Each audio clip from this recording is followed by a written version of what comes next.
Good morning, good afternoon, good evening, wherever this video finds you. Welcome to Embrace Villainy with guest co-host Lewis Conyers, What's up? What's up? How you doing today? a Red Pill Sleeper Cell. I'm good. What's going on, Simeon? We just take Uh, long day, long day. Uh, Uh, these 60, 70 hours a week is kicking my butt. how dare you? Oh, that's you. Okay, you just all right, you're simulcasting. That's good. All right, so man, I want to talk about so much crime, but let's go ahead and at least for a little bit talk, talk a little social studies. I hope I'm not too loud. Am I too loud? I realized I had to turn my mic down. Am I good? No, you fine. You fine. All right. What's going on, Adrian Hapoy? So, word out on the street, and nobody is surprised, is that Joy Taylor is out here pulling the heels up Harris. You know, sleeping her way to a job, into a paycheck. Which, I mean, in today's era, nobody's surprised. Are you surprised? No, I mean, hey, she got to use what she got, right? Yeah, use what you got, get what you want, you little sex worker. Yeah. I mean, and thanks, Simi. And the funny thing about it is that I had said last year, because the big thing was going on about Angel Reese and her sexualizing herself and everything, was that, you know, I was saying like this girl is low key, allegedly, you know, for, you know, lawyer reasons, selling herself. She's selling herself. And as you can see here, she posted this in the sports group where you see FaceTime video, Big Diesel. Y'all want to know who Big Diesel is? She scratched this name out. Then Shaq. here's Big Diesel. Yeah. Scratch the name out, Big Diesel, 3 video calls. Scratch your name out, Big Diesel, 3 video calls. Big Diesel phone, Big Diesel video call. So why is she FaceTiming with Shaquille O'Neal like that? 8, 9, 10, 11, 12, 13, 14, 15, 16, 17 times on a Sunday. Why is she FaceTiming with Shaquille O'Neal 17 times on a Sunday? Talking about the Lord, you know, sharing scriptures. You say I would have been enjoyed too. Oh, yeah, you know. Let me tell you something. Charleston White kind of hit the nail on the head. But trust me, eventually it's going to come out. I mean, people misunderstood Angel Reese when she was saying that, you know, the WNBA salary don't pay her rent, don't cover her rent. I mean, people who are game goofy, who do not understand tone and diction, thought that she was saying that she was struggling. Yeah. Well, if you listen to, I mean, a set of people being all in their feelings over the Angel Reese, Caitlin Clark rivalry, if you were to listen to her, she was basically saying, I'm using my college career and my WNBA career as a come up. This is not going to be my career. Like, this is not going to be my career. This is a stepping stone, basically. Yeah. And that's why she's doing the villain thing to get her name out there. Yeah, and then you got the nerve to sit up there and cry and whine because people are calling her out for what she's really doing behind the scenes. Why you video calling? Why is you and Shaq video calling like hell like that? You and Shaq and somebody else or 4 other times. But to be fair, out there, if you looked at a lot of Shaq had a history of being very thirsty out there. So 17 video calls. Oh, I'm sorry. Maybe Not Angel Reese was 17. giving Shaq tips how 16 video calls. maybe she was giving Shaq tips about how to better present himself on TNT. Yeah, that's what she was doing. Yeah, that's what she was What doing. to wear, yeah. what to properly color coordinate. Yeah.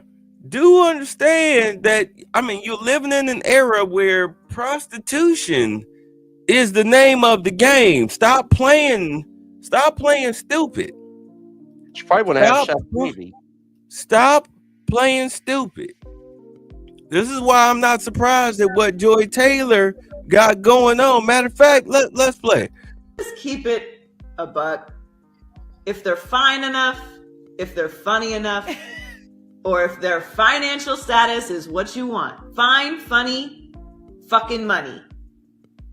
You're throwing all boundaries, standards, all that shit you talked on Instagram about how you would never, and this woman ain't because women this and men this, you're moving forward with this person.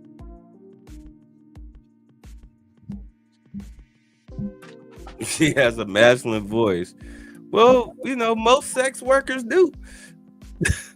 Most of today's sex workers do.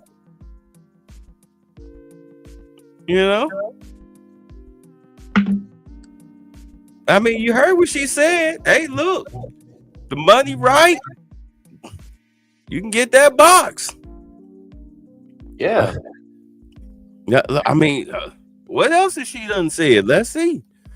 Same time, how would I not know how hard it is to do the show I work on? You have to constantly reaffirm that you are good enough, that you belong there, and then always prove it. So I would just always say you got to do twice the work to get half the opportunity. But that, to me, the mentality I've always had on it is that's just going to make me better. So that's why I'm excellent. Because I had to be. Mm-hmm. I couldn't be average. I couldn't be okay. I couldn't be late. I couldn't complain. I couldn't say no. Now I do. Right. You see how Shady McCoy? Look how Shady McCoy. And what was it, wait, who's the other guy? Brandon Marshall. Yeah. You see how they looking at her? Like, yeah. Because these guys are these are NFL guys who probably had a trip around the block. And also, they're on TV. They have broadcasting jobs. This is what killed me about what she was saying. Oh, you got to be this. You got to be twice as hard. Yeah, because you know what? You didn't go to college. You're not. You don't have the intellectual capacity to sit there on TV Monday through Friday to talk what you talk, which means you have to study twice as hard and be twice as good as somebody like a Brandon Marshall or a Shady McCoy, because they can talk it off the top of their head because they're former athletes. Yeah. They're former athletes. They can talk about the game all day because they can talk what they know. Joy, you can't talk what you know. You're not a former athlete. You're a former bartender. You're a former $200 tonight. Only thing is that you upped your price. But even I went to school for broadcasting. I minored in photojournalism way back in the 90s, between 91 and 93. It's not easy. It sounds like an easy degree, but it's not easy. You need to know how to present yourself. You need to know how to be on your cues. You need to know how to emote. What does Joy Taylor emote on the TV shows that she's on? Sex, beauty. Let's be for real. Yeah. And here's the thing, look, like you really can't complain about Joy because the shows are in a way enabling it. I mean, let's be honest. Tampa and Los Angeles. I'm sorry. Go ahead. What do Molly Karam really have to contribute to First Take? You know what? I don't even know because I don't even watch ESPN. Well, Molly Karam, What she's is it the moderator on First Take. You had her Joy that was on Undisputed, and a lot of these shows they have a real pretty female that's there. It's eye candy. Let's be for real. And now all of a sudden, well, you know, with DEI where they're bringing in female journalists, let's be for real. You very rarely have any ugly female sports journalists. It's a fairly attractive female. Yeah, they kicked old girl off the networks. Yeah. What's her name? Jamila Jamil? Yeah. Yeah, they kicked her off the networks. Let's be for real, because men are attracted to women. And even if the topic is a little stale, the little eye candy is what is keeping them engaged on the screen. So, I mean, I really don't have a problem with it. I mean, if you got it, use it. But just be honest about it. This is where society is going. And right now, in late 2024, and we now in 2025, they're open about it. So, I mean, I'm not surprised. If you got it, use it. That's what I say. But don't get mad if it's thrown in your face what you're using. If it's thrown in your face, gee, what a weird choice of words. Between Tampa and Los Angeles, it's like we got all. I mean, two cities have glommed all the champions. Tampa, it's like we got all. I mean, two cities have. I mean, two cities have glommed all the championships and players.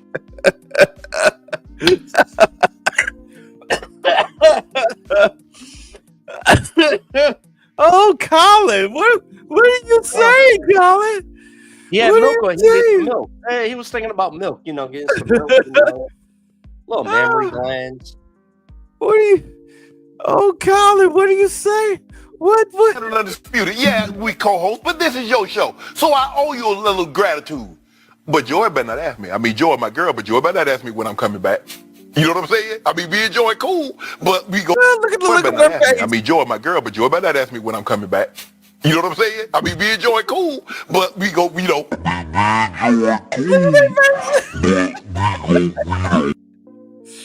By the way, Shannon Sharp said he ain't got nothing to do with this.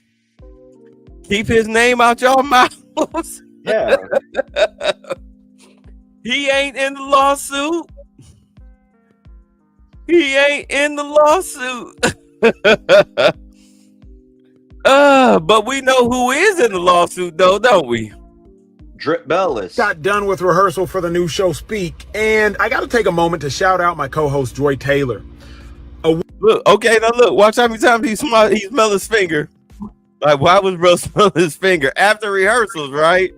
In his car, right? Okay. Done with rehearsal for the new show Speak, and I got to take a moment to shout out my co-host Joy Taylor. One. A woman, a black woman, daily show, sports. Do you all realize how hard it is to get into the position that she is in? Three. Often there's misogyny and sexism running rampant in sports, and we don't even care what women have to say in sports. But Joy is not only in the position on television as a woman, as a black woman, but as an opinionist. So not just asking men what they think, but providing her own unique and distinct insight. It's hard to do, and Joy, you have done it. So congratulations. Looking forward to working with you, and hope y'all tune in 4:30 to 6 Eastern every day starting next week. So he gave his fingers the Look at that little four. smile. Look at that smile at the end. Yeah, the 4 sniff test. Because he definitely in the lawsuit. Oh, we're going to get to the lawsuit. We're going to break down the lawsuit.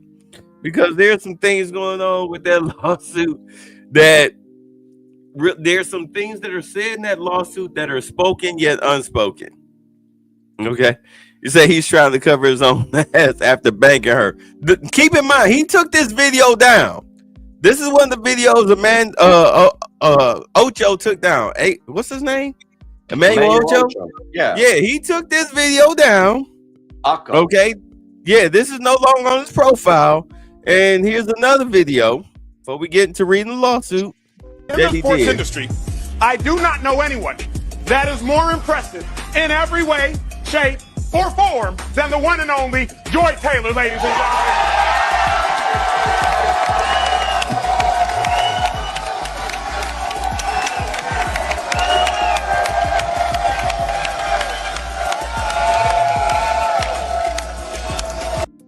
Now I there have are only pictures. one disappointment. Why is Go she ahead. wearing the Hillary Clinton pantsuit? She should have been wearing the skirt. Well, you know, I mean, what's going on, Detroit 313? You What's know, up, she's bro? trying to be business professional. So let's get to the lawsuit here. Let me go all the way up. I'm sorry, I It's was like trying 40 to. some pages, right? It's 42 pages, but we're not going to do all of it. But as you can see, the lady, what's her name? Nushin We have a Farah, picture of her. Faraji. All right, hold on. That We're gonna- sound Middle Eastern. Oh yeah, she's Muslim.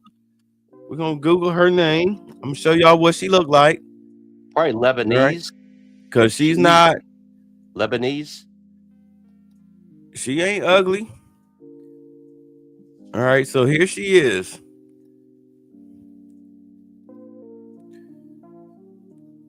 She looked Lebanese to me. God damn it. You know, she's not ugly. She got a nice little body. She a little thick, little whatever. She a little thickum. Lebanese or Look Jordanian? at this old crypt keeper ass. Offered her 1.5 million to tap it, and she was like, "Hell no." What's wrong with Good that? Lord. What's wrong with that? What's wrong with that? Look at him. Okay. It's like a corpse. I mean, she was so disgusted. She would not let this old Negro get it. Of course, this is Charlie Dixon, the one who was doing all the right. tapping. Mr. I don't know. There's something wrong with his face. He good Lord. Anyway, let's go back to the complainant. All right, so this is her. She, you know, she got a nice little body, whatnot. Ain't nobody kicking her out of bed. Let's see here. Let's go to. Let's see. There's some Google pictures of her. Well, I guess that's really the best picture of her. But yeah, she not. You know, she ain't ugly. Ain't nobody kicking her out of the bed. You know, she's the makeup artist. All right. That's a horrible picture of her. Crap. That's a horrible picture of her, but that's what happens when they use those filters. But that's a good picture of her right there. I guess it's supposed to be her here.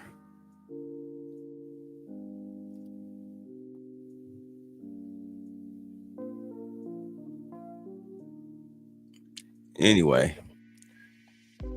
Let's get back to it. Yeah, you know, the filters got her looking horrible. She's better off without the filters. Here she is with Joy Taylor. Can y'all see that? Can you see that? Yeah. Okay. There she is with Joy Taylor. Yeah, okay, a bunch of garbage. All right, so let's get back to the document.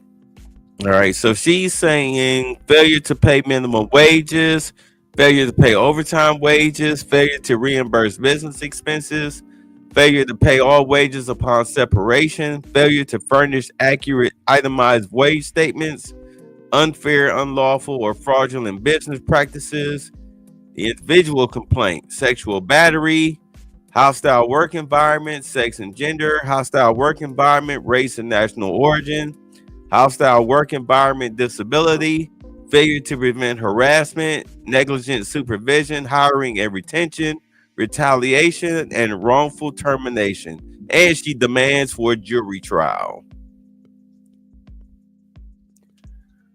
Ooh, which means that she got all her bases covered.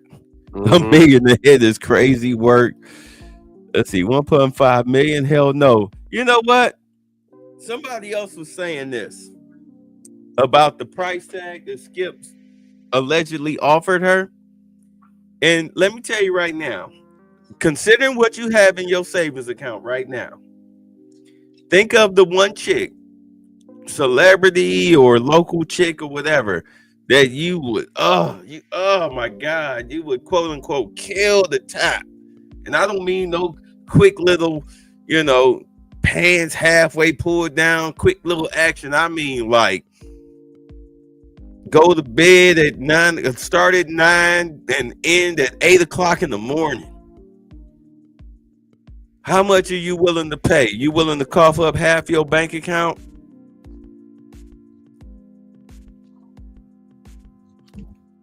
No. No? For you, no? Because, I mean... How much you willing to pay for your dream chick? On my dream chick? Well, yeah. It's a dream, so, I mean... Your dream chick. Dream chick. I live in reality. But can I say something? Like, one... I think there's a lot of cap in this because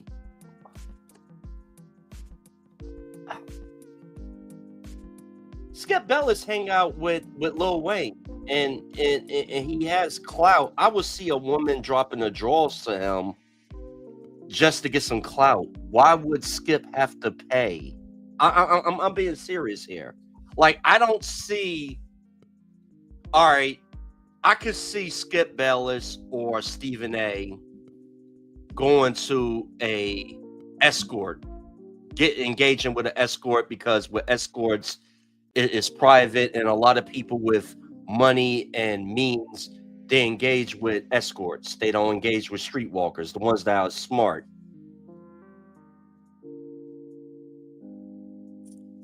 But you talking about strangers. Yeah, I see people throwing themselves at Skip Bayless. And who the hell? I'm sorry. What chicks you see yourself throwing themselves at Skip Bayless? Look, women do things for power and to move up. They're not engaging with Skip to be married. Skip is a married man. He's a personality. Probably, dropped the drawers to him for favors, because at the time when he was with Fox, he had a lot of clout. So a woman would throw themselves to Skip in hopes to get favors. I don't. Okay. I could see Skip going to some escort services. Okay. He's a married man and he want to keep everything, anonymity with him, so he don't get caught. I don't see Skip Bayless as the type of person that would tarnish and jeopardize his career over a hairstylist, a piece of ass. Yeah, he did. I don't see that in Skip Bayless. I might be wrong, but I don't see that in him. Okay. Now look at it like this. Pussy might be his Achilles heel. Like a lot of us men. Who's your favorite female celebrity? Halle Berry and Vanessa Del Rio. Okay. Picture. Okay, because Vanessa Del Rio would do you. Yeah. All right. So let's X her out. So Halle Berry. I met Vanessa Del Rio back in the day, but that's all right. Halle Berry. Yeah. Halle Berry, 25-year-old Halle Berry. Better yet, 32-year-old Halle Berry. Back when she was nice and settled, whatnot. Her brain was right and everything. She didn't talk to you crazy. And y'all work together 5 days a week. 5 days a week, you and Halle Berry. And you trying to get it. You trying to get it. I mean, every time you see her, she got you, on brick. She's smelling good, all nice and sweet, all bubbly. Y'all in situations where she got to touch you. You know what I'm saying? Because keep in mind, this was his makeup artist, hairstylist, whatnot. So she touching him every day. Yo, what's up? Can we go to dinner? Can we go out for drinks? No. She being all nice and sweet. Because as this woman was saying in her deposition here, was that she was being nice in her rejections because she figured that her job was on the line, and she was like, "Man, get your creepy self away from me." She figured she would get fired, which eventually happened. But hold on, she being all nice and sweet. You feel like Lloyd from Dumb and Dumber. So you're telling me there's a chance because you thinking with your pecker, your woodpecker. So now all of a sudden you start offering money. How much money would you start offering before you start backing off? Well, maybe Lewis from 20 years ago, but Lewis now, I'm not even impressed. I would avoid you as much as possible. Mm-hmm. But Lewis at 35. Well, Lewis 20 years ago, maybe, yeah. Mm-hmm. Maybe. Lewis at 35 would offer how much for Holly Berry? Well, I'm 49 now, so Lewis at 29. Lewis at 29 would have probably did that, yeah. Yeah, Lewis at pretty 29 would have wrote a check, wouldn't he? Yeah. He kept me cash out. Come on, Holly, just let me. We can go behind the dumpster. You ain't even got. Just pull it down halfway to your thighs, and I'll taste it.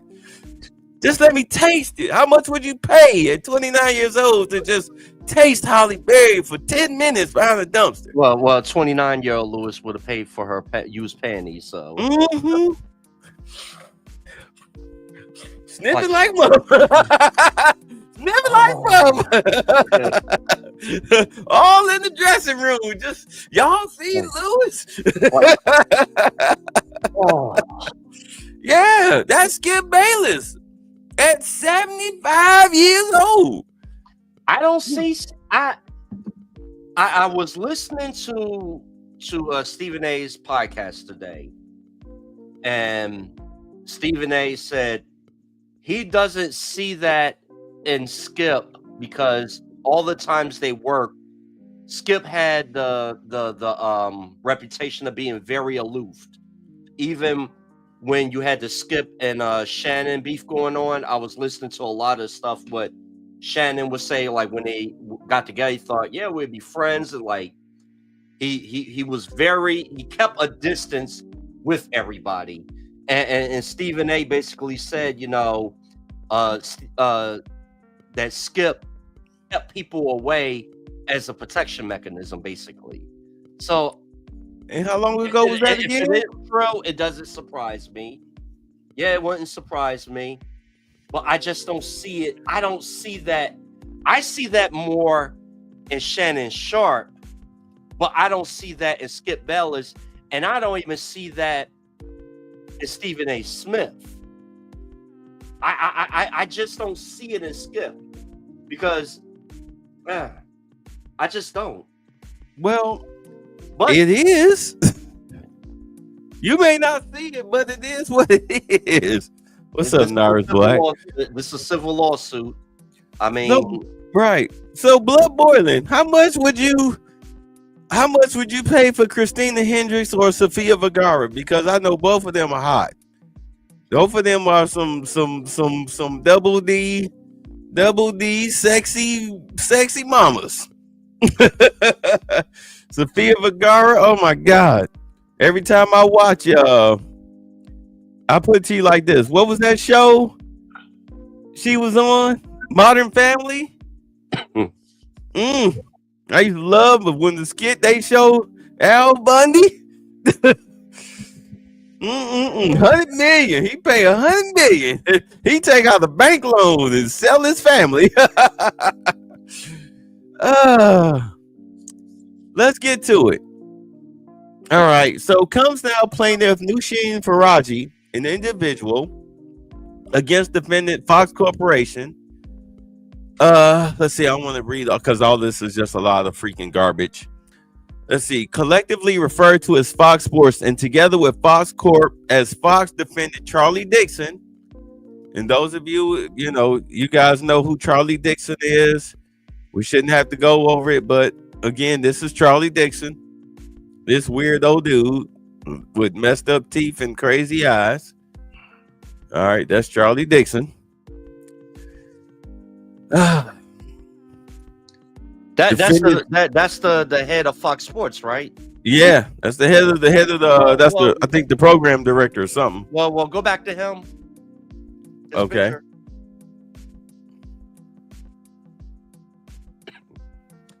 Let's be honest. If he wasn't the head of Fox Sports, he probably wouldn't be getting no offers. Getting offers. Like he wouldn't be getting no trim if he wasn't the head of Fox Sports. Let's be Right. for They real. wouldn't say no. His position is his currency. The Right. position that he holds. Exactly. His position is his currency. So, defendant Skip Bayless, defendant Joy Taylor, an individual, and does 1 to 25 inclusive, all named defendants together with DOES, 1 to 25 collectively referred to as defendants, which means she has 25 witnesses. In case y'all weren't familiar what that meant, she got 25 witnesses. Because apparently, I mean, a lot of smutting was going on at Fox Sports 1. That's why Jason Whitlock is mad. Like, damn, like all this is going on, and I'm running around here with cold The cream. Fox freak-offs? Is that what you're saying? What's that? The Fox freak-offs? Yeah, Competition? yeah, he wasn't allowed into the freak offs because you know he had the freaking cold cream that sucker. So here's what she says. This is a summary action.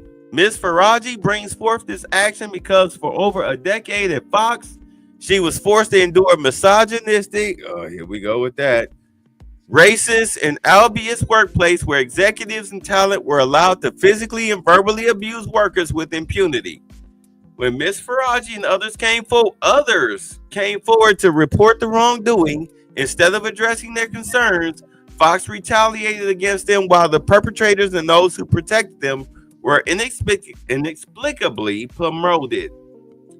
This case thus represents yet another in the long line of cases chronicling the toxic culture at Fox, marked by bad faith promises and repeated failures to address a poisonous and entrenched patriarchy.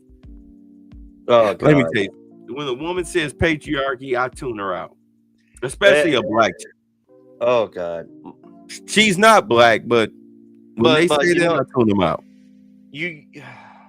Say it. This is like me being a Catholic a preacher, and I'm working on the set of adult entertainment.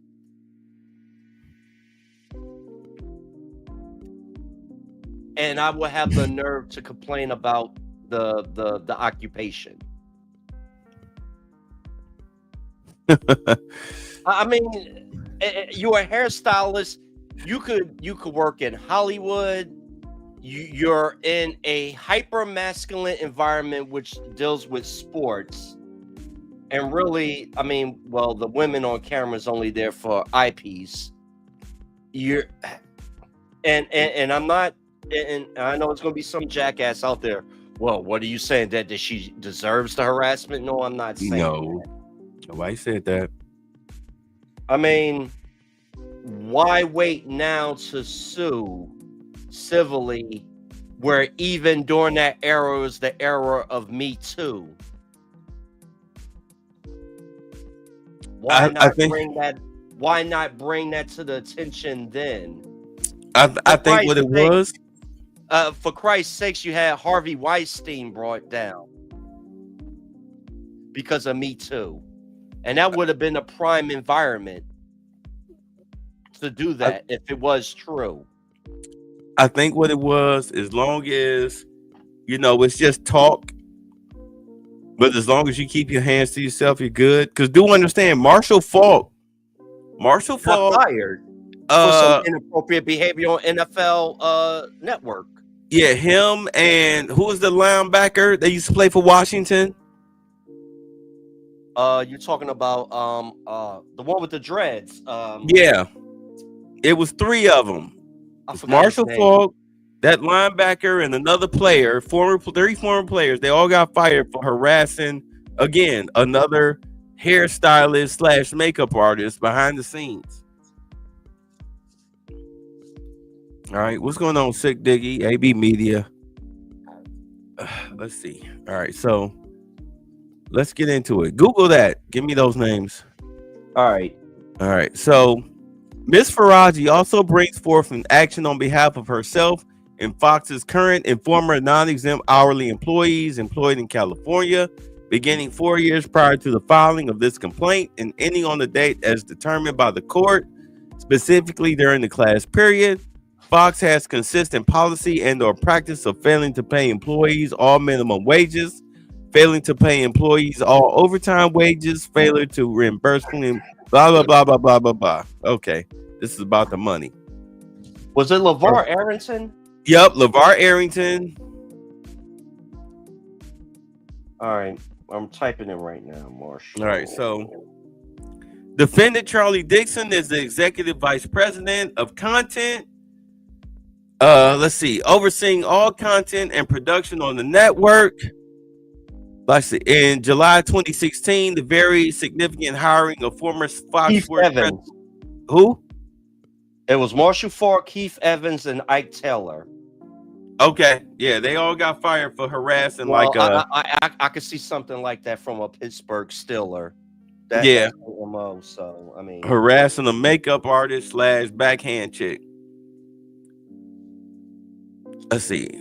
The very first significant hiring of former Fox Sports president Jamie Horowitz, who was terminated from Fox due to reports of sexual harassment. At all relevant times, Mr. Dixon was an agent of Fox and had authority to make decisions impacting Ms. Faraji's employment. Upon information and belief, Mr. Dixon is a resident of the state of California, blase blase. Defendant Skip Bayless is a sports columnist, commentator, blah, blah, blah, blah. Okay. All right, let's see here. Hold on. I need to get... Let's get to the good stuff. All right, hold on. I'm skimming.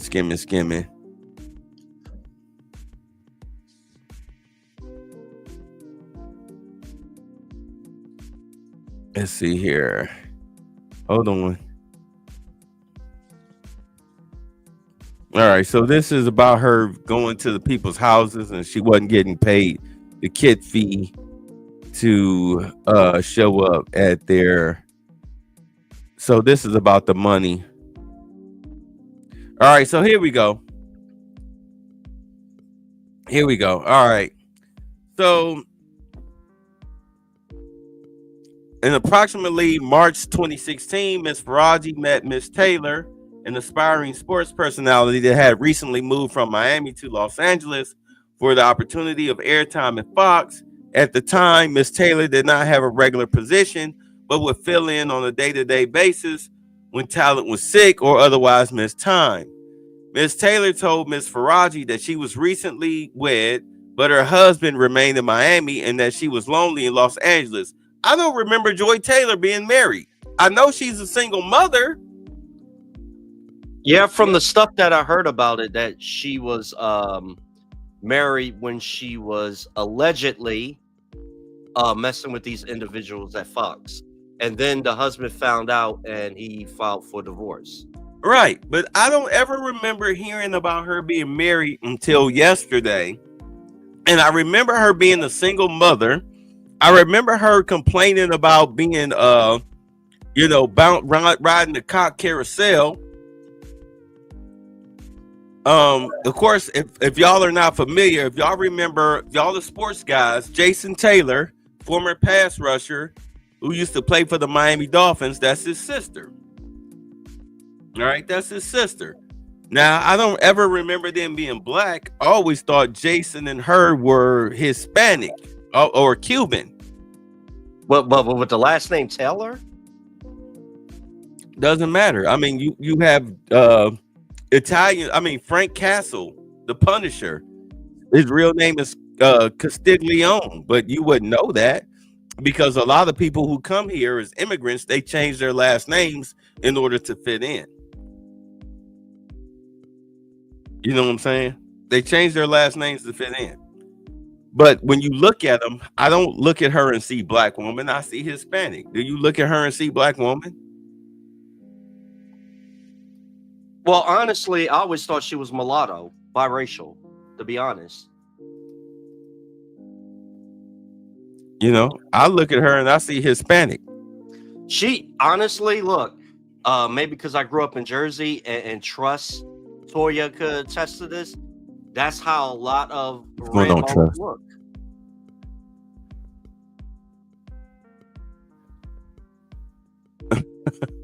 Sick thing to say, you know, it's BS when a woman says she's doing it on behalf of all women and not for financial compensation.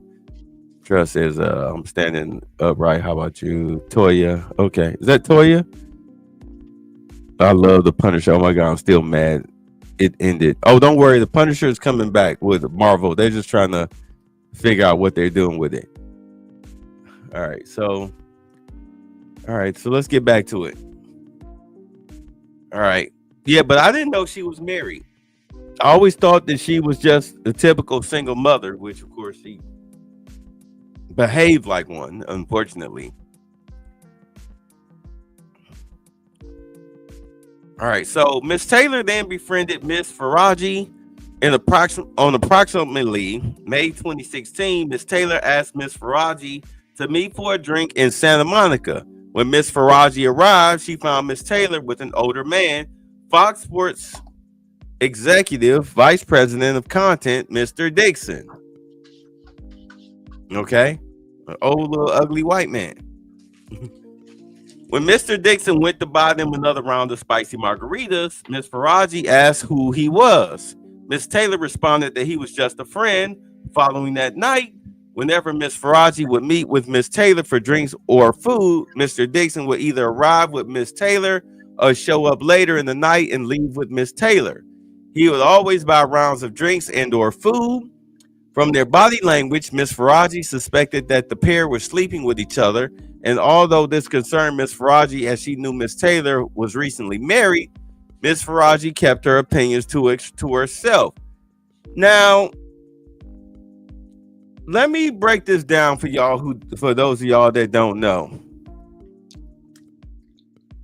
Let me break this down for y'all, because a lot of y'all don't really have experience in this type of arena when it comes to women.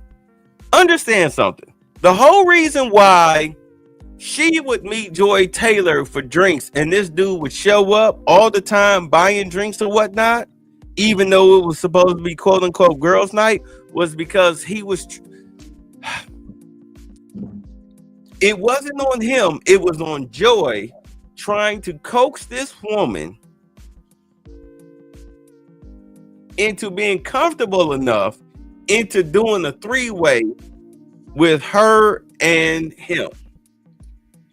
And that guy looked like the type that would have to buy drinks. Of course. Here, I'm footing the bill. Yeah, tell her, yeah, you told her that I was the guy in charge. Yeah, I told her.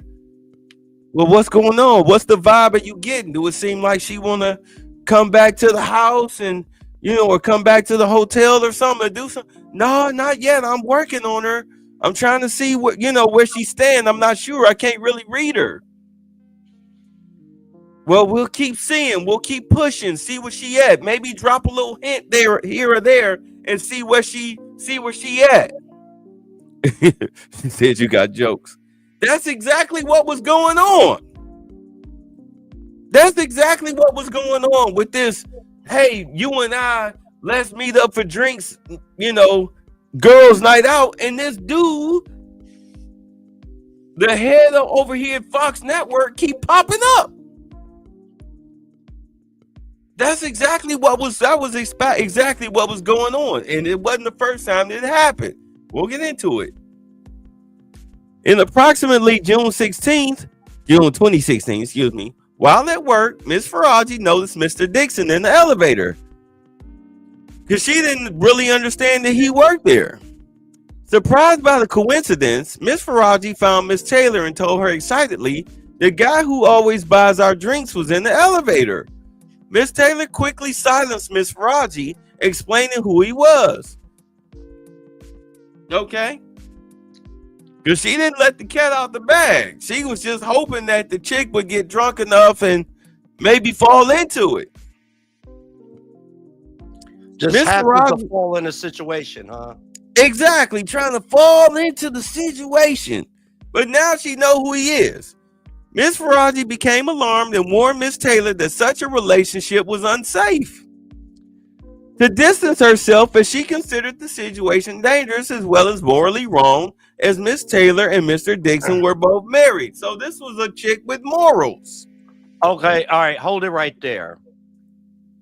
If you're a person of morals, wouldn't you separate yourself from them, distance yourself from those individuals if it goes against your moral compass?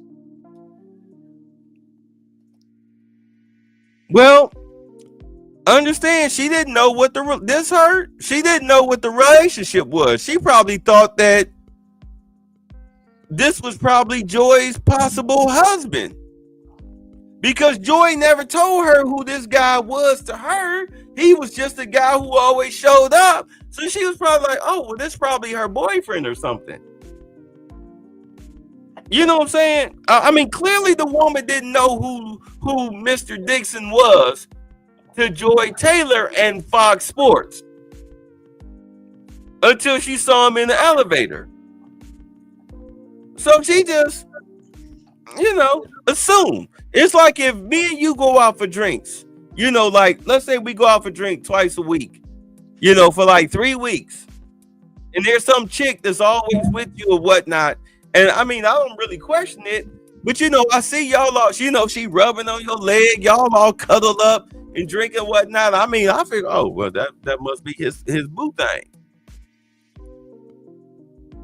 And then suddenly, we at work and I see this is the chick who cut meat in the deli. What? Bruh, that chick, I didn't know you was messing with the chick in the deli. What I'm saying?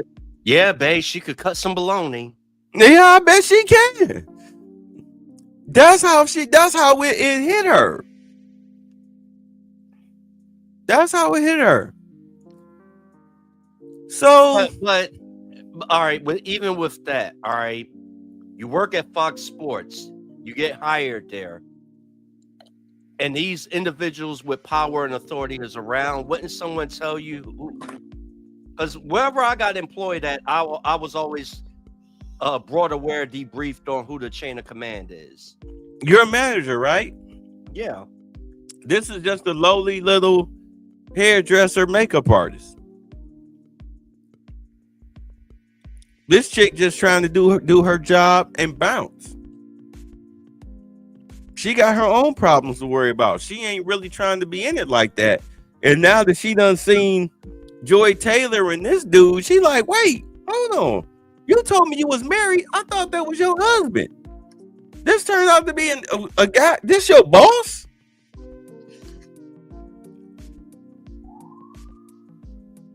Ain't he married? Do you understand what I'm saying? This came to a shock. This came as a shock to her because she didn't know until she actually saw it. And then she was like, wait a minute, hold on. She probably got to asking around. But, all right. I'm looking at it like this. All right. Go ahead. Now, I don't work at Fox Sports, so I'm speculating. Now, my question is she the only hairstylist there on set? I mean, it got to be other females, and females gossip. Females love the spill the tea on every goddamn thing. So, BGS, you want to come up? You want to come up? Hit one. I seen you the link. Go ahead. I'm sorry. Women talk. Women spill the tea all the time, unless her and Joy Taylor are the only women there on set. What's up, Art? Well, as you can see, she was kicking it with Joy. Clearly, she was kicking it with Joy. Then Joy right? had to tell her what was up. Joy didn't tell her what was up until she started asking questions. I understand what you're saying. But this chick come off the way she come off, especially when you got Skip asking, offering 1.5 milli. This chick is not. She's not one of them chicks. I mean, this is why brothers be talking about passport, bro, because they want chicks like this. You know, somebody that's got some morality, mind their business. You know, they strict in their faith. You know, this is why they call themselves wanting to go overseas, because she's foreign. All right, but at the end of the day, women run their fucking mouth. Women will always put another woman on code, let them know, like, yo, if it's a brand new woman, women gonna come to them like, look, watch out for this person, watch out for that person, and naturally, women are more social than men, and they're gonna be like, they're gonna put everybody up on game. Right. This is a foreign chick. She's not American. She's not American or Americanized. We'll get into this. It'll be explained later on. Trust me. Once I do some more reading, you'll be like, oh, okay. You'll get it. You'll get it. You know, because she's one of the good ones. She's not the ones we always see that these brothers on YouTube always talking about. The guy got to be 6'3", 300,000, all that. She's not one of them. We'll get into it. So, in approximately June 2016, word spread amongst Fox employees about a new show that was going to be a big deal, as it would star Mr. Bayless and Shannon Sharpe. You know, Mr. Shannon Sharpe, Mr. Keep My Name Out Your Mouth. It was known that Fox was looking for a woman with significant TV experience to also star. Therefore, it came as a surprise when Fox announced that Miss Taylor, who was a bartender and radio host in Miami with very little TV experience, would be the moderator of the new show, a sports debate program, Skip and Shannon Undisputed. Now, who was the name the women that was on? Are you familiar with Fox Sports 1? Not really, because I was primarily watching ESPN. I was an ESPN head, but when Skip and Shannon started on Fox, I would watch them, and I forgot the show with Chris Carter where he had left ESPN. I would only watch those two shows.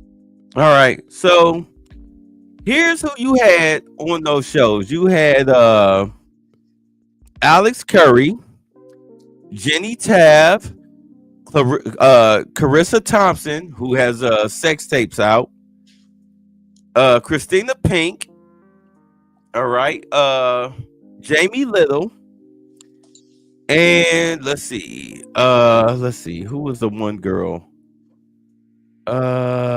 Let's see. I think Carrie Champion was on there, if I'm not mistaken. No, Carrie Champion was ESPN. Right. So, because she was one of the original moderators on First Take. Right. So, didn't she jump over to? She didn't jump over to Fox, did she? No, not to my knowledge. Okay. Right, because I wasn't sure. I wasn't quite sure, but I know that she was a Fox Sports chick. Because I think after First Take, she was on their NBA shows. Or was she on NFL Network? Not to my knowledge. All right. So you have here. So let's go with these chicks. Joy Taylor, Alex Curry, Jenny Taft, Carissa Thompson, Christina Pink, and Jennifer Hale. I think it was more chicks than this. It was more chicks than this, because one of these chicks, she was on there and she was pretty freaking stupid.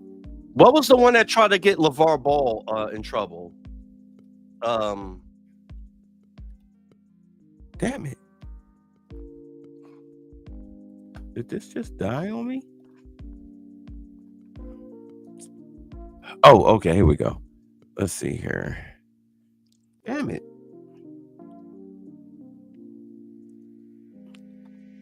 I hate these freaking trashy websites. Hold on. Who are you talking about? It was the female moderator that got LeVar Ball banned. because he made that inappropriate comment.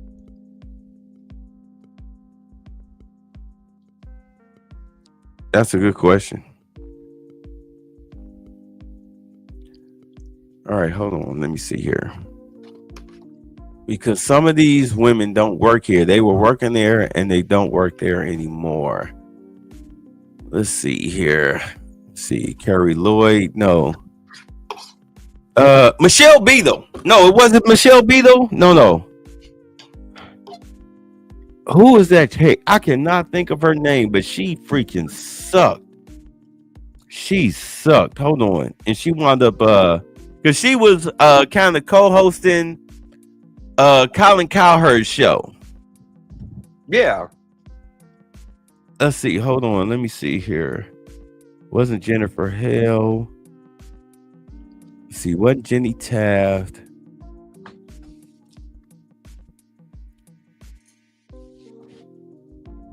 Wasn't Aaron Andrews. Aaron Andrews was the one that the guy they peeped on her. Let's see here. All right, so they don't have the full list on here. They don't have the full list on here. Hold on, let me keep looking. Hold on, y'all. Hold on. Let's see here. Let me go to Wikipedia. All right, hold on. Okay. Let's see here. Fox Sports 1. Okay. All right. So Fox Sports 1. All right. Let's see here. Good Lord. Are you serious? I cannot think of that. It was because they had a few women on here.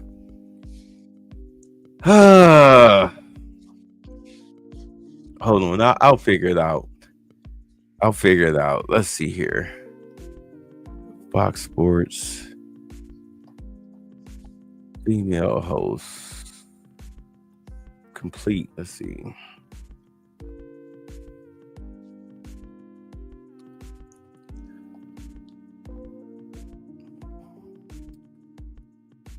Because there's some women missing here.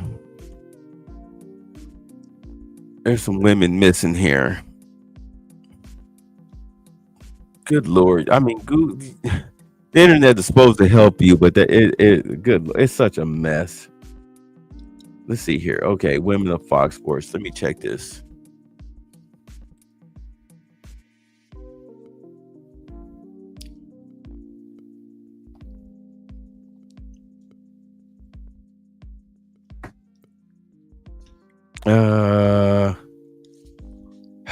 This is trash. But I forget the name of the woman. She used to host, sometimes she would host Colin Cowherd's show. Yeah. And she was horrible. She was horrible. You're talking about the white girl, right? Right. She got into it with LeVar Ball. Yeah. Let's see. Fox Sports 1 female, LeVar Ball. Okay. So Christine Leahy, that's her. This is her. Remember, he got into it with her. And she looked like a Karen. Right. Exactly. So, she was one of the big ones that got into it. She used to work there at Fox Sports. All right. So I think she may be part of this lawsuit. Okay. All right. So let's see. No, not Molly. No, Michelle Beasley. No. Let's see. Hold on, y'all. Let's see. Y'all are in here. Let's see. They had some horse mount white chick that had a wife on First Things First. Michelle Beasley, Molly Quorum. That Mexican chick on ESPN. That's Molly Quorum. Jalen Rose ex-wife. No, what Molly? We're talking about Fox Sports. Let's see.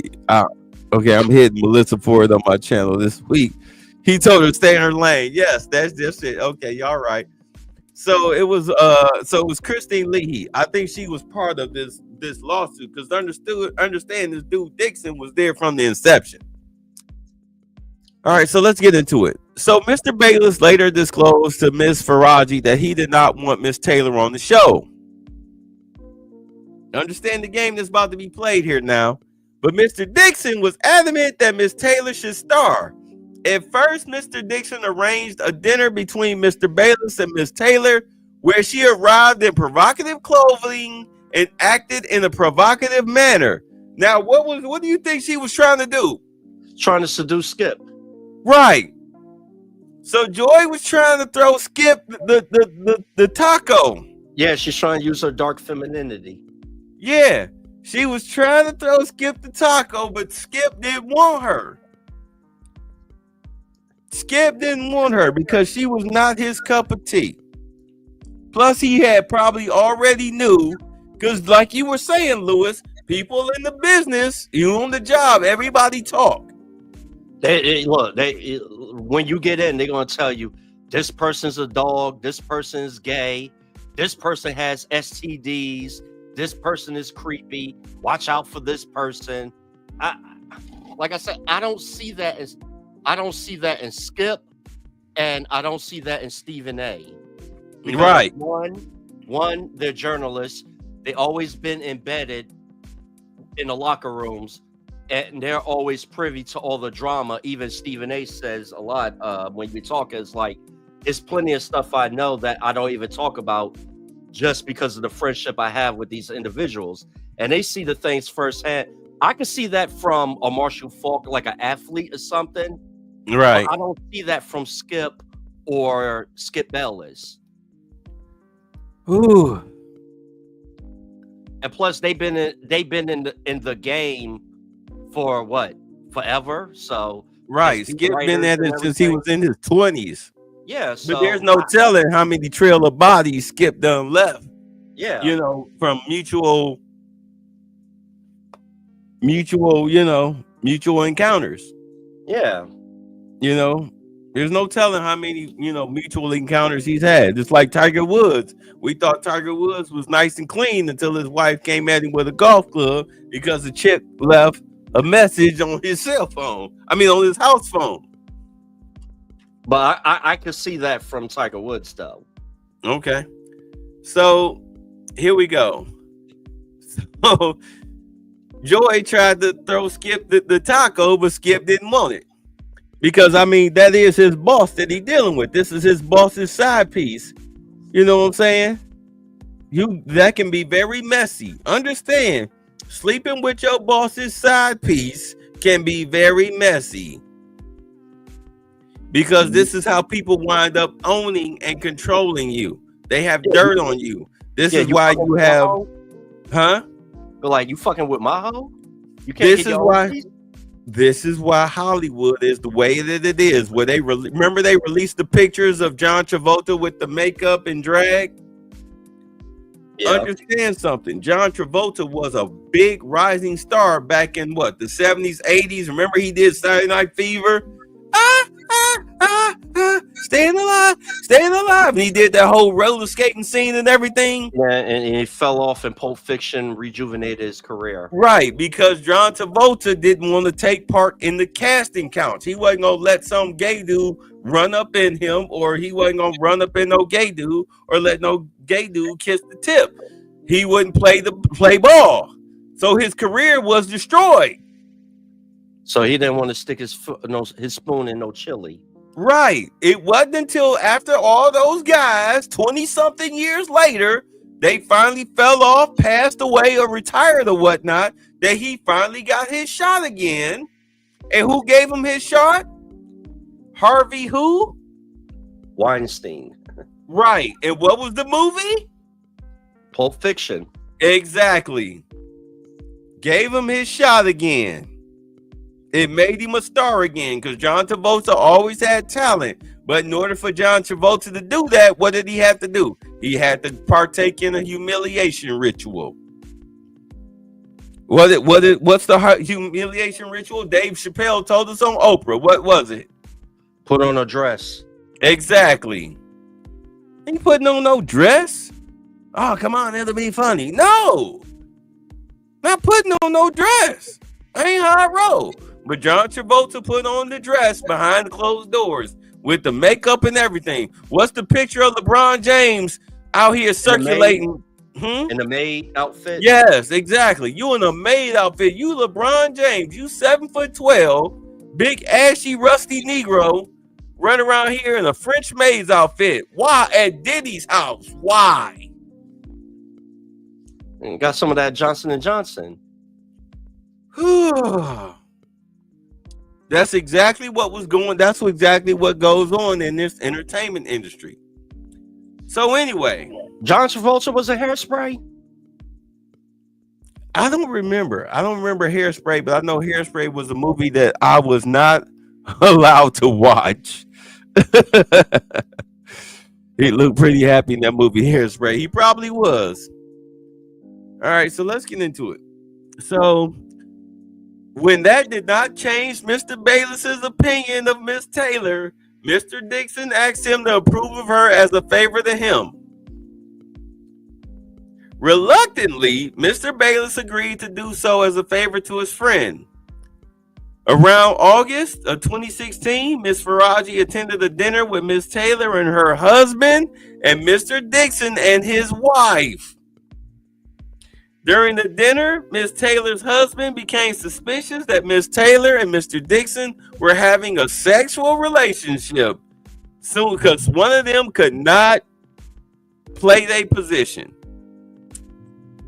Because, you know, I'll guarantee you drinks were flowing.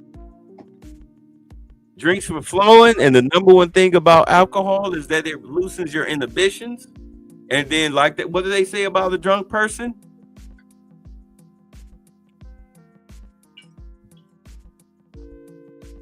I'm asking you. They tell the truth. Yeah, drunk's word is his true word. You mean this right here? Yeah. Yeah, he was playing a woman. Like, damn, she's grimy. Yeah.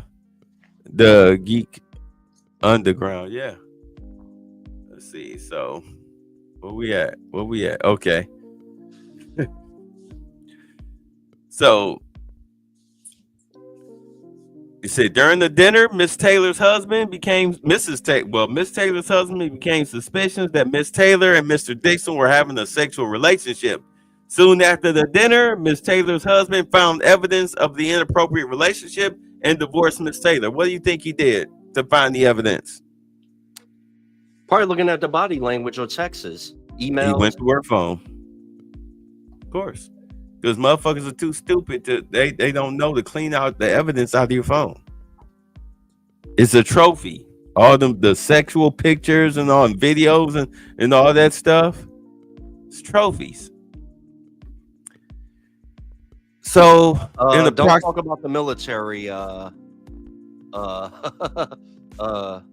Geek Underground. Alcohol is called excuse. You seen a ton of that issue, especially in the military. I can only picture how it was at the job. Yeah, a lot of females. Watch out.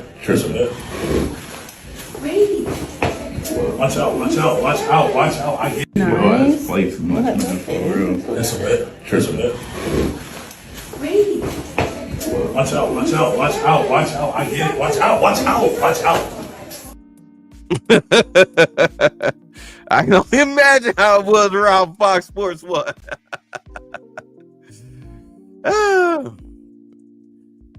So, in approximately September of 2016, let's see, Undisputed started. Miss Taylor requested Miss Faraji to do her hair. In November, after not allowing anyone to touch his hair, Mr. Bayless also requested Miss Faraji to do his hair. So, in January 14th of 2017, Miss Taylor had her birthday party at Pearl's Rooftop in West Hollywood. Miss Faraji and other Fox employees who were invited attended it as it was a part of their job duties to appease talent, and the birthday party is an important event. In other words, it was mandatory. It was a mandatory event. You've ever worked a job as an hourly and they tell you, oh, mandatory work party, you know, you'd rather be at home fucking kicking it up with a bottle in your hand, like you just showed, put your feet up with the remote in your hand and play the food, relaxing. But you're forced to go to this goddamn birthday party. As usual, Mr. Dixon was heavily drinking. Of course, as usual. This is what she wrote. As usual, he was heavily drinking, buying drinks for everyone on the Fox credit card, and blustering that everything purchased was on Fox's dime. And I've worked these parties where you had to walk. I worked the party this weekend. If you familiar with Avengers 2, when they walk Stan Lee out at the end of the party, Excelsior. Yeah, I've seen a lot of people being Excelsior right out of them parties. As Miss Faraji was standing near the bar facing the crowd, Mr. Dixon approached her. He asked the bartender for a drink and then placed his arm on Miss Faraji's lower back. He asked how she was doing, if she was having fun, and if she wanted a tequila shot.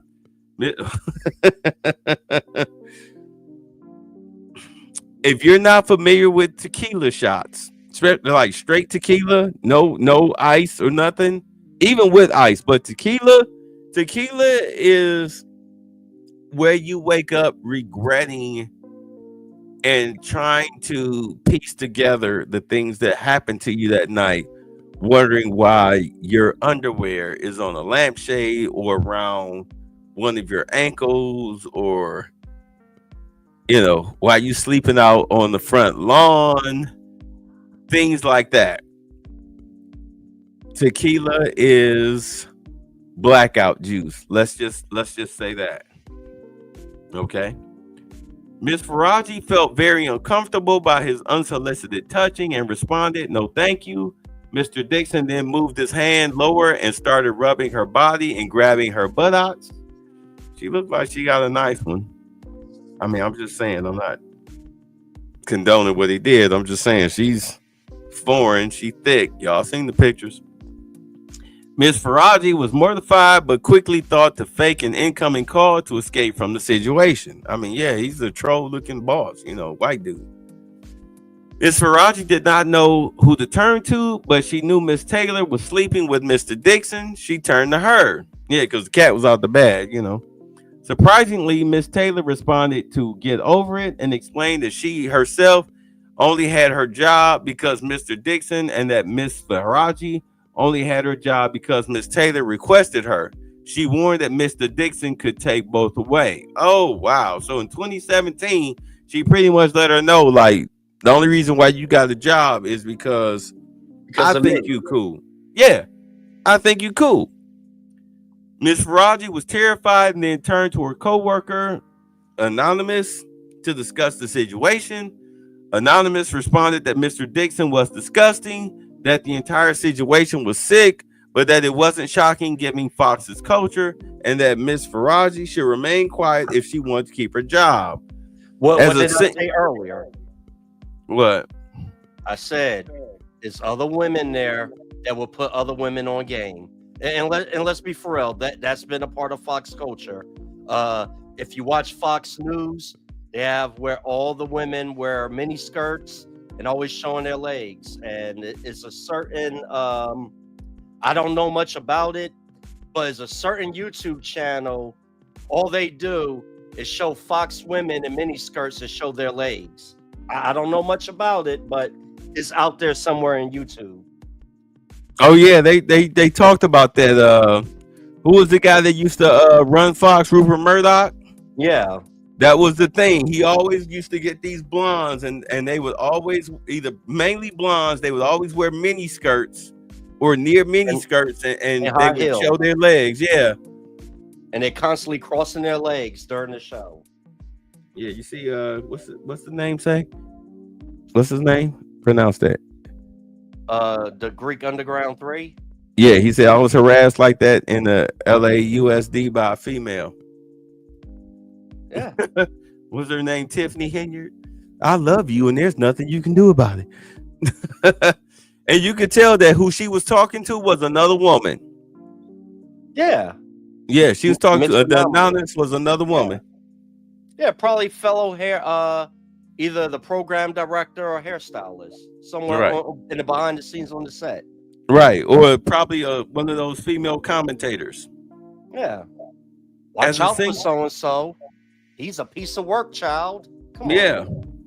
As a single mother who needed the job to support her son, Miss Faraji had no choice but to remain silent. But Hmm? you're a hairstylist, and Fox News is in Los Angeles. There's You can be plenty replaced of- like that. Yeah. She knew. Let me shut up. Before I She get put mad. up with it. She knew Yeah. it, but she put up with it because as long as didn't nobody actually try to physically grape her, she just part of the job. Yep. We've all worked in toxic environments. Even us as men, we've all worked in toxic environments. Shit, I worked in an environment where, me and a male coworker, I mean, it seemed like every other day we was pretty much getting ready to fight. You know what I'm saying? And nobody cared. The managers didn't care. They wanted to see it happen. It was for them, it was entertainment. That's why I swear to God, I'm so glad I no longer have to work again. Because I'm gonna tell you right now, as pro-black, as blackity black as we like to talk, the worst people you can work for is an all-black company that hires black employees. They are the absolute fucking worst. The absolute worst to work with. At any rate, Either they're incompetent or power hungry. or both. It's like being back in high school. It's like being back in junior high school all over again. Anyway, 7 years later, in 2023, So Miss you stayed more than 7 years. yeah, Okay. Mm-hmm. Miss Right. Peretti told Miss. Yeah, you're right. Miss Peretti. I'm not telling you. I'm just saying. Yeah, now that I do the math, Miss Peretti told Miss Faraji that she did not like her or anything about Undisputed. Miss Peretti expanded that she had already scheduled someone for hair on Undisputed when Mr. Dixon called her and told her that she must put Miss Faraji on Undisputed full time. Miss Peretti told Miss Faraji, I didn't like that. That's not how things should be done. Miss Faraji was stunned and devastated as she prides herself on her work and earned her accolades. Later that day, while thinking about her career, she was angry that Miss Peretti succumbed to Mr. Dixon's request, as it gave Mr. Dixon the feeling that he could grope her for giving her a job. Several years into Miss Faraji's tenure at Fox, a female talent member hired Miss Faraji to do her hair at her house for an award show.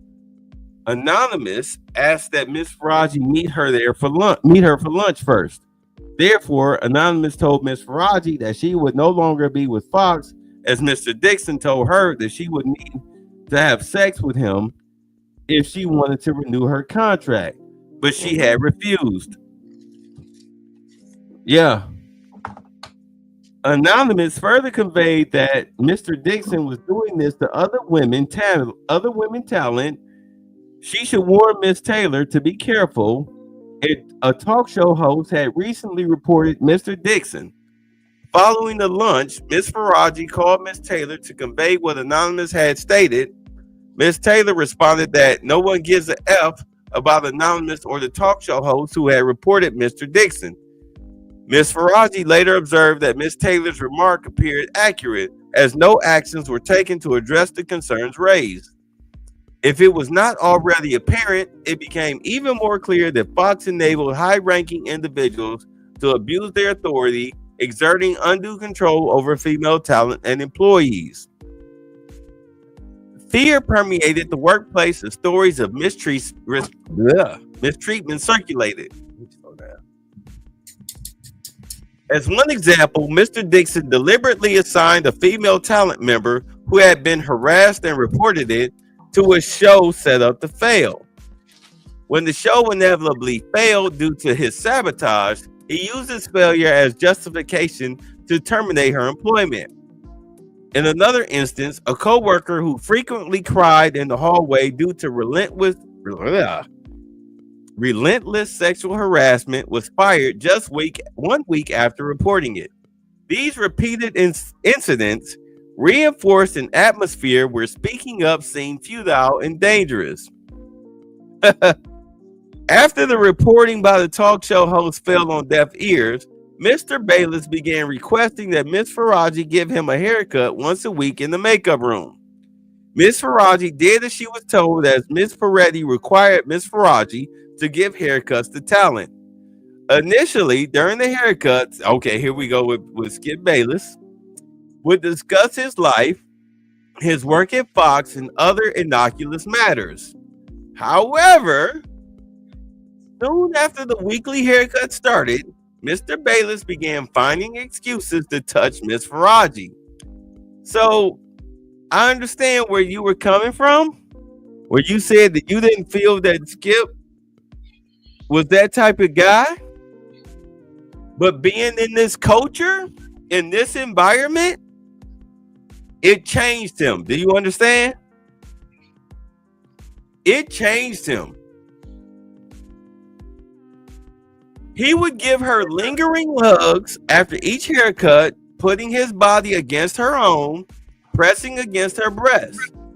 He then began to kiss her on the cheeks. You know, Mr. Where's My Hug at?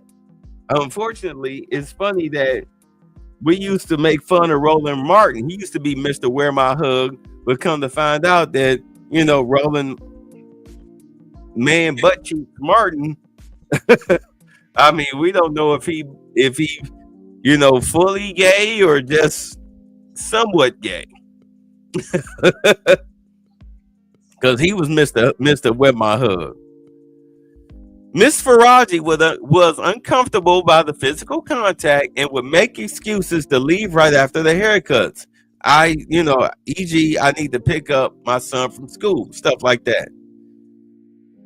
Approximately summer 2017, while Miss Faraji was giving Mr. Bayless a haircut, he told her that she was voluptuous, which she is. I mean, let's, again, you know, take a quick look. This chick is thick. She's a thick little, whatever the hell she is, little Muslim, little whatever. She nice. Let's be honest. Let's be honest, brothers. Don't lie to yourselves. As English is her second language and she was not familiar with the word, Miss Faraji asked what that meant. Mr. Bayless seemed amused and told her to figure it out. Miss Faraji later asked a co-worker what the word meant and was mortified. Mr. Bayless then started being more aggressive and direct in his advances. Let me slow down. Miss Faraji continuously declined, stating that she did not date at work and she is a single mom and needed her job. Right. She one of them people, she didn't crap where she ate. I'll give her credit. Miss Faraji was terrified and then turned to her co-worker to discuss the situation. The two decided that because Mr. Bayless was a powerful man and Fox protected powerful men, e.g. Mr. Dixon's actions were openly known but ignored, it would only be to her detriment to report the issue. The two decided that Miss Faraji needed to be kind towards Mr. Bayless or risk her job. As a single mother who relied on her job to support her son, Miss Faraji felt that she had no choice. In November 2017, Miss Faraji hurt her back at work, couldn't move for nearly 40 days, and received workers' compensation. Okay. In December, when Miss Faraji returned from her leave, she was not provided her full-time schedule and learned from a co-worker that Miss Peretti had promised her shifts to someone else. Miss Faraji called her union for help. The union informed her that Miss Peretti's actions would be illegal under the law. So then she called Human Resources, confirmed that she was entitled. Okay, blase. All right, so this is the money part. All right. So Miss Peretti told Miss Faraji that she did not like her and could fire her at any time. So in other words, you got cattiness at work. You know how it is. One chick look way better and you some fat dumpy little chick, and all the men, you hear the back chatter of the men talking about you, so you hate her, so you want to get rid of her because you know she gets male attention. I mean, it's high school. These jobs be like high school. Let's see here. All right, so this is what she said about Colin Cowherd. She said, because she was like, she would do Miss Taylor and Mr. Cowherd's hair for the herd. Throughout her entire tenure at Fox, Mr. Cowherd was professional and respectful to Miss Faraji and her co-workers. Around this time, after learning of Miss Taylor and Mr. Dixon's sexual relationship, Miss Taylor's then fiance broke off the engagement and threatened to go public with all he knew. Because remember, after she got divorced, she was dating some sports athlete, and then he found out, and that broke off. And that's when Joy Taylor was talking crap about, these men, they don't want to X, Y, or Z. No, they don't want to share the box. You. Anyway. On information and belief, Mr. Dixon paid for the wedding deposits in an informal exchange for her fiance's silence. Wow.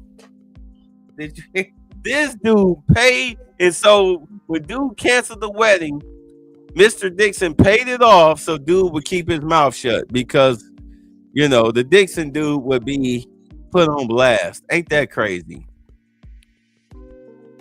On May 10, 2019, Bobby Diaz, the individual who puts the microphone on talent, mocked Miss Faraji for her pronunciation of English words and sexualized the way she was eating fruit. Miss Faraji did not respond. She just kept her eyes glued on the monitor playing Undisputed. Miss Ferretti was present and did not do anything. Okay, so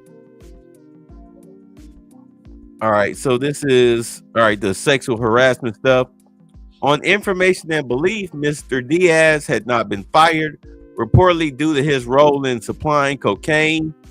What? Supplying cocaine to numerous Fox employees and talent, even after an incident where he removed his pants on live camera. On information and belief, in December of 2024, after Ms. Faraji sent notice of this impending lawsuit to Fox, Mr. Diaz made a mockery of his discussions with human resources regarding his interactions with Ms. Faraji. He told various employees that Ms. Faraji was stupid, defiantly stated that despite being told not to speak about his discussions with human resources, he didn't care, saying, "Who gives a shiza?"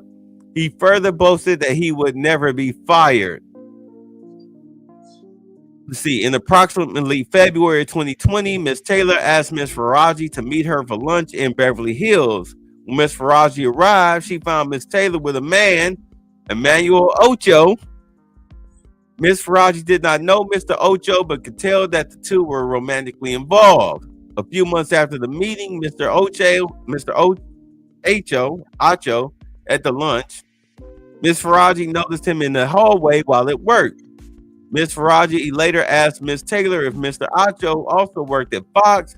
Miss Taylor confirmed and explained that she wanted Mr. Ocho to eventually recommend her on the show Speak for Yourself.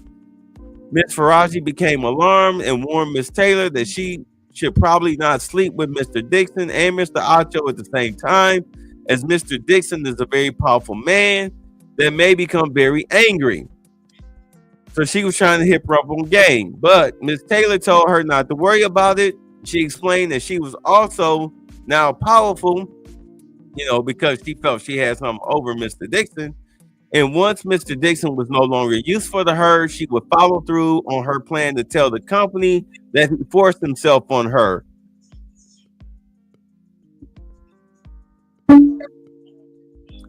She would not allow herself to be forced out by Mr. Dixon like other women talent.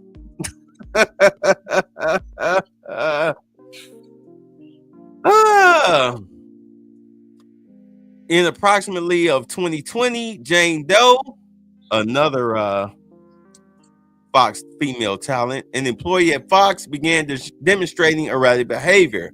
One night at an informal dinner at Maestro Steakhouse, she grew irrationally enraged with Miss Faraji and screamed, "F you, you Persian BITC female dog." The dinner ended after Miss M broke a glass and threatened to harm herself. Following the dinner, Miss Faraji's co-worker, Anonymous, who is black, reported the incident to Human Resources, explaining that she would not be okay with someone calling her a black female dog. Anonymous also had Ms. Faraji report the incident to Ms. Peretti. Despite these reports supposedly being anonymous, Ms. M learned of the reports and became increasingly unstable towards Ms. Faraji. Every single morning, Ms. M would scream and throw things at Ms. Faraji. Approximately 6 months later, Ms. Faraji told Human Resources that she believed her life was in danger. Human Resources responded that Ms. Faraji should just leave the workplace when Miss M was having an episode. Now, who is Miss M? Who is Miss M? Let's see here. Who is Miss M? Who is Miss M? Who is Miss M? It's not Carissa Thompson. Let's see here.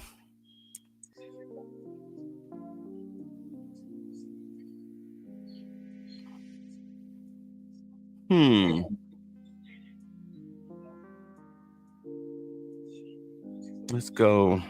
Okay, let's just go host. Who is Miss M?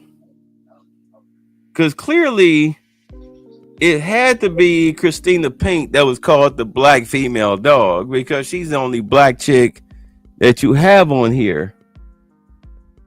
Okay. So who is Miss M? Who would that be? Who would that be? Who would that be? Let's see. I can't. Molly McGrath? Possibly?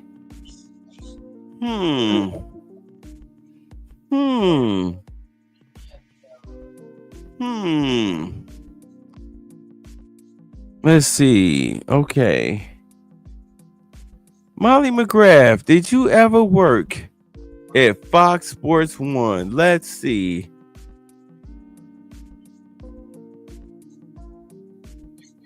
Yep, she did. Prior to her time at Fox Sports, she worked at the Boston Celtics. Okay, so it might be you, Miss Molly McGrath. You might be missing. After approximately a year and a half, Miss M was fired. Miss M's ex-boyfriend, a producer at Fox, shared that HR gave Miss M a large amount of money in severance. Miss Faraji wondered why Fox rewarded her bully with money.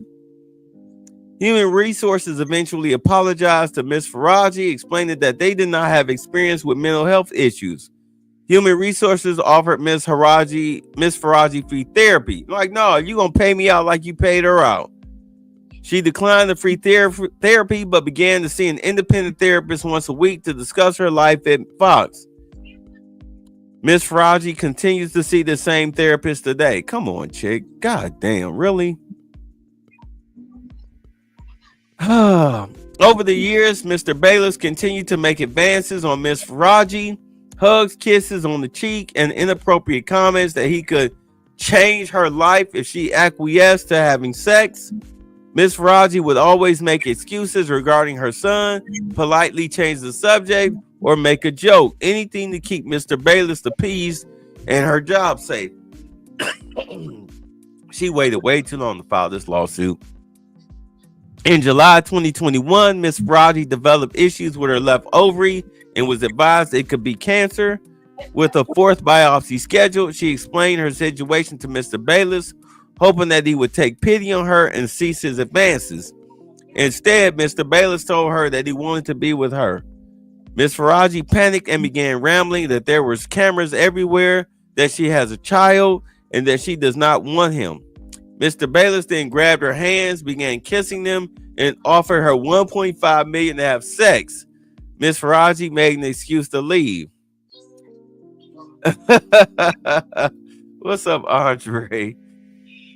Oh my God. This is wow. These black guys get all the ladies. Damn. Grimy SF. Yo, what happened? What's up, Petway boy? Been a while. Okay, Lewis will be right back. This is wild. This is wild. Like I said, think of your crush, the biggest crush, the chick that you like, oh my God, like I would suck her toes. I taste the brown eye, like, oh my God, like I would try to put it on her so bad she would never get me. This is Skip Bayless with this Faraji chick. This is him with her. Let's be honest, all this sexy thickness, like this is as thick as I would take him. This is as thick as I would go. This was as big as I would go. The Skip was smitten. He had to have it. He had to have it. Woo-wee. He was ready to cough up 1.5 million. He wanted to change that life for real. He was not joking. Approximately 1 week later, Mr. Bayless made another advance at Miss Faraji. Miss Faraji responded, "Skip, stop. You have a wife." Mr. Bayless responded, "Aren't you Muslim? Doesn't your dad have 3 or 4 wives?" Miss Faraji responded that her father was dead. And when Mr. Bayless looked taken aback, she made an excuse to leave. In April of 22, Mr. Bayless texted Miss Faraji, "I'm good today." The text meant that he would not be coming in for hair and makeup. The next day, April 22, Mr. Bayless texts Miss Faraji, "Not comfortable coming down there. Just do what you need to do. It's okay." Miss Faraji asked him what was wrong. He replied, "Same stuff, worse." Miss Faraji, concerned about her own job, walked to Mr. Bayless's fitting room to see if everything was okay. Mr. Bayless answered the door, and before Miss Faraji could speak, he began to angrily accuse Miss Faraji of effing Mr. Sharp, Shannon Sharp, who, of course, said he had nothing to do with this. Keep his name out of his mouth. Shannon Sharp said he ain't got nothing to do with this. He didn't deny tapping her, but he said, "Hey, I ain't got nothing to do with it."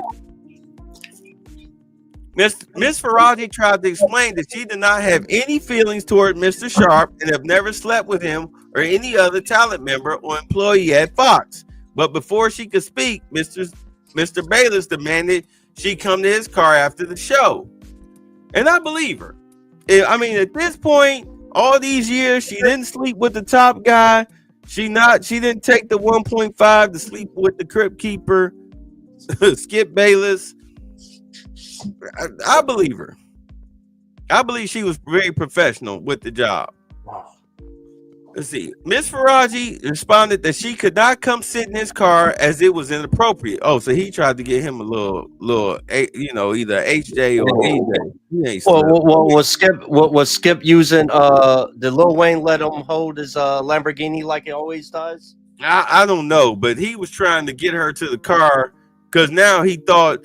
Understand, at first he was trying to get her to come to a hotel. I mean, the way I look at it, he was trying to have a full-blown, I'm gonna give you a full-blown tap session. Yeah, you know what I'm saying? I'm gonna treat you experience. Get the Drip Bayless experience. Exactly. But now with him asking her to come to the car, he just wanted a quick little, peanut. So Miss Faraji responded that she could not come sit in his car as it was inappropriate. Mr. Bayless grew irate and then left. In April 22, Mr. Bayless texted Miss Faraji, "If you're distracted tomorrow, I'll wait till Monday, but I can't keep doing this." Miss Faraji told him that she was very confused. Mr. Bayless responded, "Trust me, I'm far more confused." Miss Faraji then explained over text that she is not sleeping with Mr. Sharp. Mr. Bayless did not respond. So this is okay. When did Shannon and Skip, when did they have their blow up? When did they leave? When did they part? 2 years ago? It's starting to make sense, ain't it? What's up, All-Star G? She is a single mom. Damn, yeah. Skip is a goon. Trick and trick. Right. It's starting to make sense now, ain't it? Is it not starting to add up? Remember how he was starting to insult Shannon Sharp and whatnot? Out of nowhere? You might be right.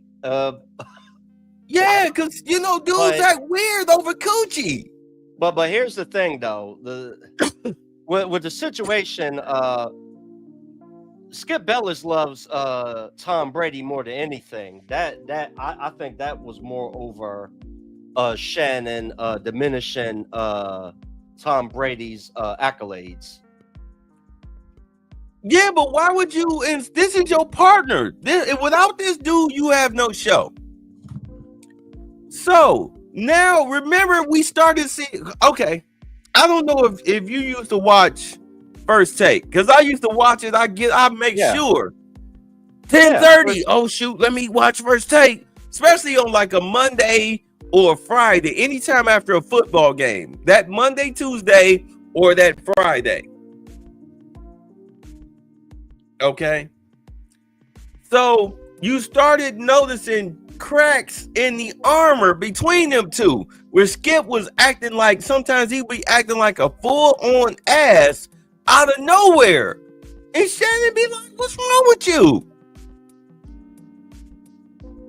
This is it. This was it. This was the breakup. This is why the breakup started.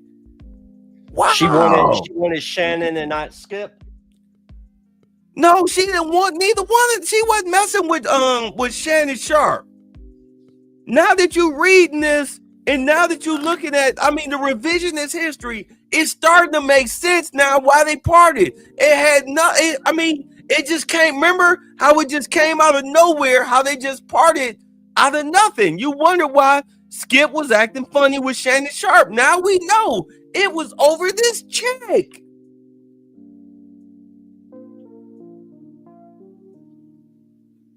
You gotta be fucking shitting me. You bitch ass Mr. Oh, Skip. You bitch. Oh, Skip. Oh, Skip. Oh, Skip. Skip. Skip. Skip. Yeah. Skip. Skip. Skip. Skip. Bros over hope. Skip. Kick me out. It's my turn. You told me it was my turn. Skip. Skip. What did you do? And Shannon's saying it's bros over hoes. Wow. It's clicking now. On April 15th of 22, Mr. Bayless texts Miss Faraji, do you still want to do the haircut or just move on? Miss Faraji responded that she doesn't want to move on from her job and that she will continue doing his hair. On April 16th of 22, Mr. Bayless called Miss Faraji. Miss Faraji did not answer the call because she was scared. She then called him back 10 minutes later, summoning her courage. On the call, Mr. Bayless again angrily accused Miss Faraji of sleeping with Shannon Sharp and said that he could tell from her body language that she was sleeping with him. Oh, she was walking different? I don't know what it was. You know what it was? Because I'll tell you exactly what he was saying. He was saying that because Shannon Sharp kept himself in his pants, because everybody's saying Shannon that Mr. Shay Shay don't like the female anatomy. That's the rumor out there is. I'm not confirming or denying. I'm just saying that's the underground rumor. Okay, that he's more into the male physique, okay, than anything else. I am not accusing him of that. I'm not saying that allegedly. I'm just saying that's what's out there. Okay. Let's not play games and act like we don't know this.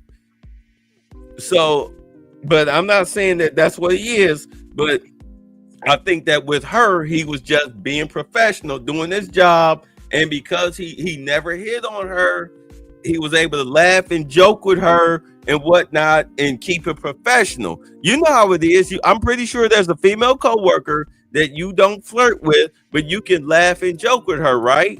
Yeah. Right, and it don't mean nothing. It's just work, you know, hey, how you doing? What's up, girl? Man, the way you cut that meat, man, you made me want to make 12 sandwiches. You know, and she don't think nothing sexual about it. It's just, you know, workplace humor. So he was probably with her, and she laughing because she felt comfortable with him because he wasn't coming at her like these other sexual deviants were. So that was cool. He saw that and saw something else. Got in his feelings. Exactly. Because he's tender dick. Yeah.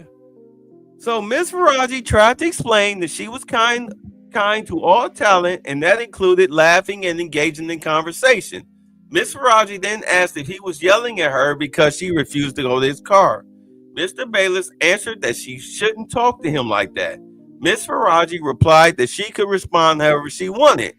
Mr. Bayless then angrily stated that he heard her talk to Mr. Sharp about her quote-unquote vagine. I know, I'm trying to be safe for YouTube. The taco. Right, her Taco Bell. Mr. Faraji knew this to be untrue and was embarrassed and angry. Miss Faraji responded that even if she had been dating Mr. Sharp, which she wasn't, it shouldn't matter at all because she only had a professional relationship with Mr. Bayless. So in April, it's none of your business what I do. Right? Why you worry? Even if I was out here being the biggest 304, you know, I'm not being a 304 with you. Right? What did they say? A hoe fucks everybody. A bitch fuck everybody but you. Yeah. On April 17th to 22, Miss Faraji arrived in the makeup room, turned on a recording device, put it on the table, and waited for Mr. Bayless to arrive. Oh, so she said that, yeah, she wanted to get some evidence. Yeah. Two of Miss Faraji's co-workers who were privy to Mr. Bayless' actions went into other talent members' rooms adjacent to the makeup room. Yeah, because she was like, yo, y'all leave. When he come in, y'all go. Because he not going to talk nasty to me if y'all in here. So y'all leave so I can record it, and then I'll have my evidence for this lawsuit to listen in on the conversation. Mr. Bayless then arrived in the makeup room for Miss Faraji to cut his hair in accordance to his regular schedule. Mr. Bayless knew that the makeup room was always recorded and clearly states this room is bugged. During their conversation, Mr. Bayless stated that he would hate for her to lose her job, but she can't be doing a big thing with my arch rival. What the fuck? Shannon Sharp was not your arch rival. He was your partner. She responded by reiterating that being polite to Mr. Sharp is part of her job. Mr. Bayless responded, bullshoozy, bullshoozy, bullshoozy. I'm calling bullshoozy on you. Mr. Bayless then warned that he doesn't want her to lose her job over this. Miss Faraji responded that she wasn't going to lose her job because she is a great hairdresser. Mr. Bayless responded, I have love for you. I just bet you do. And I have for 6 years, and you hurt me, and you are ruining this. Miss Faraji again responded that she must be polite to all talent. Mr. Bayless then implied that if he stopped requesting her, it would affect her job. Miss Faraji responded that she is scheduled to work every morning at 5:45 a.m. and if he would like to get his hair done, he is welcome to sit in her chair. Mr. Bayless continued to threaten her job. Miss Faraji knew that if he was trying to pressure her into having sex with him, but she kept repeating that she was a professional and then he had to be kind to all talent. So remember Shannon Sharp was saying that Skip Bayless, him and Skip Bayless, like Skip would never like go to lunch with him or come to his dressing room or anything like that? Yeah. Because it was over her. Ain't this about a Christmas cookie? On April 21st, 22, Mr. Bayless asked if Miss Faraji would come to his home to color his hair, a side job that Miss Faraji previously would partake in when Mr. Bayless's wife was home. On this occasion, with her therapist's help, she conveyed that she would no longer be going to his home. Smart move. because he would probably more than likely Skip come off like the type that he would Be butt lace naked. the drink. Oh yeah, be butt naked while he getting his hair dyed. More like he would lace her drink. He come off like that type of guy. Like he would lace her drink, do what he had to do, and pretend like, oh, you wanted fell asleep. The following week, Mr. Bayless arrived in the makeup room as if their conversations never happened, but Miss Faraji remained on edge. Miss Faraji had worsening nightmares regarding the incidents that took place with Mr. Bayless. Miss Faraji's therapist started using eye movement desensitization and reprocessing to talk through her interactions with Mr. Bayless. This is some goofy shit. This is California garbage. In October of 21, Miss Faraji's friendship with Miss Taylor ended. Miss Taylor then began insulting Miss Faraji on a personal and professional level because, Joy Taylor is a nasty piece of shit. In early June 2023, the treatment reached a breaking point as Miss Taylor began openly mocking Miss Faraji's English, exclaiming that she could not understand Miss Faraji's accent, bullshit, and complaining about Miss Faraji's humming, an involuntary subconscious coping mechanism for her diagnosed PTSD. Miss Taylor then began stating that she needed a black hairstylist. Ain't this about a Christmas? Oh, he don't want exotic chocolate either. They were both trying to smash. Shannon drink booty juice out of a pimp cup allegedly. Ooh, this is getting wild. Miss Faraji and her co-workers who noticed the harsh interactions hoped that Fox could see through the facade, as Miss Faraji had been doing Miss Taylor's hair for approximately 7 years at Miss Taylor's own request without any complaint, and had been working on textured hair for decades. E.g., she was hired to do the hairstyles for over 10 black background dancers in CeeLo Green's music video F You. In other words, she knew how to do black people's hair, and of course Joy Taylor is not black, so it's not a problem. Miss Faraji's June 1st, 2023 diary entry states, she's been acting like because I'm not black, I'm stupid. She keeps saying black girls' hair should be done like this, not how you do it. I've been doing her hair for 7 years. She keeps making me feel that my English is not good. She keeps making comments like, oh, white girls are dumb. Wow. So now she's a racist whore. I'm sorry. Are you surprised that Joy Taylor is a racist whore? No. Who else acts like Joy Taylor? What was that? Who else acts like Joy Taylor? A list of names.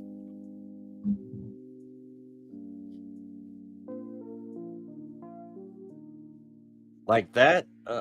I don't know. Just based on what you know of Joy Taylor, who acts like her?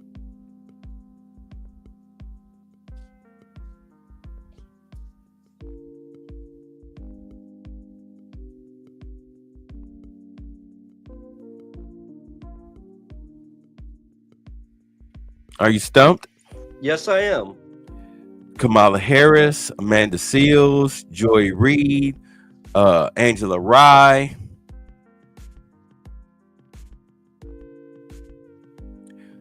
Tiffany Henyard, former Judge Christina Peterson. Shall I keep going? Well, you made your point. You made your point. Jasmine Crockett,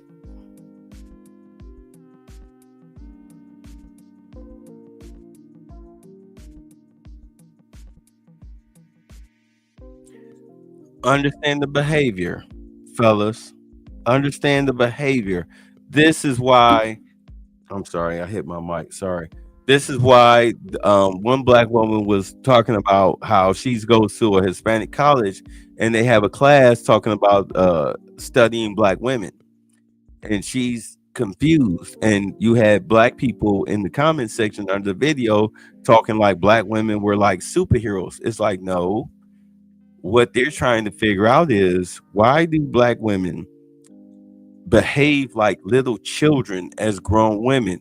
Why do you act so entitled, so spoiled? Why are you so racist? You talk all of this education, but your intellect is that of a moron. You have a prostitute culture. You pop out babies left and right, but yet you don't have husbands. You're disgusted by your own men despite having their babies. You're chasing after white men.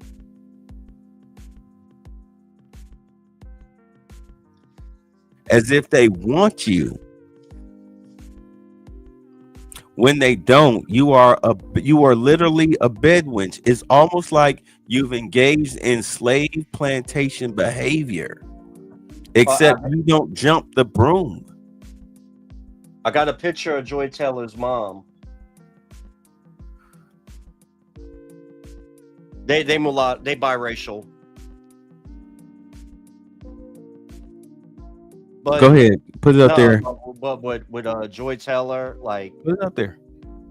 So he said, "How is Tiffany Henyard not tarred and feathered?" I have a thing on that. I think what it is, the FBI, they have all the information on Tiffany Henyard, but they're waiting until after the 20th because they know that Biden is going to give her a pass.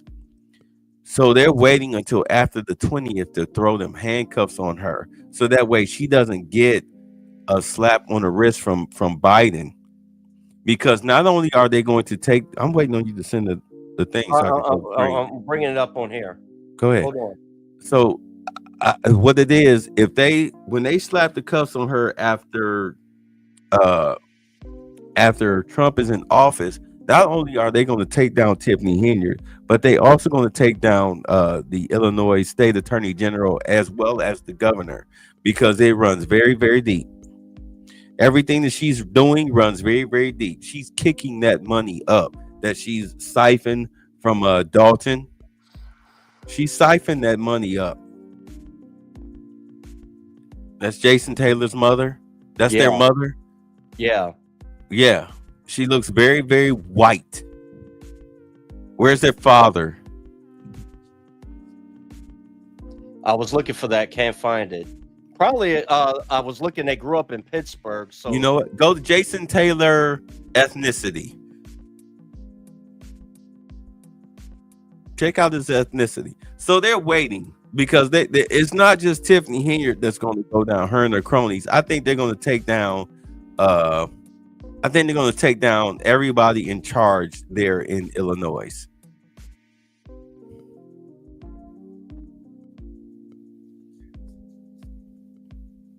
There isn't much. There isn't much. Click on that. Oh, wait, what? Right Go here. back up. Jason Taylor. Black.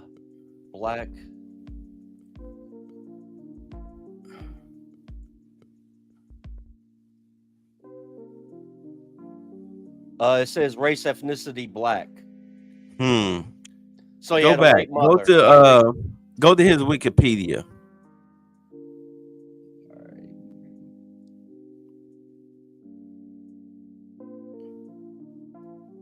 Right there. Right there. Right there. Yeah. Go to his Wikipedia.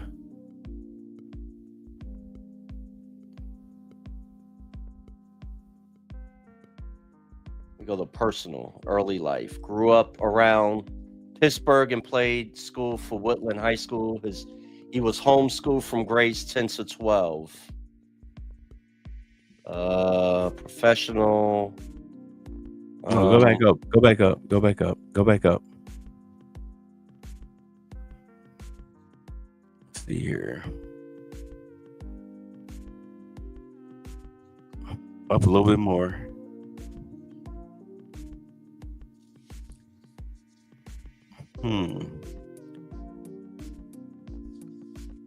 All right. So he's probably he looks mulatto. Him and Joy, they both look like dark Hispanic. The Boss Bees. You can't make this stuff up. Social engineering. Willie Lynch is a sister. Yeah, pretty much. All right. Wow. Insanity. Insanity. Insanity. All right, let's get back to this. Where's the StreamYard? Okay. So, on June 14, 2023, Ms. Faraji reported the incidents to Ms. Peretti. Ms. Faraji's June 14, 23 diary entry states, by now it has been 7 days that the company knows about this racism and discrimination towards me. I told my boss Gina, I told Cindy all about it. On June 16th of 2023, Ms. Peretti pulled Ms. Faraji into her office and asked if she wanted to leave Speak, the show. Ms. Faraji explained that she wanted to work. Ms. Peretti told Ms. Faraji that she should just leave the room when Ms. Taylor was acting out. So they pretty much giving Joy this, and this is the thing with DEI, fellas. For those of y'all who get mad at me when I talk about DEI, this is the problem with DEI. They actually promote, excuse, and celebrate black criminality.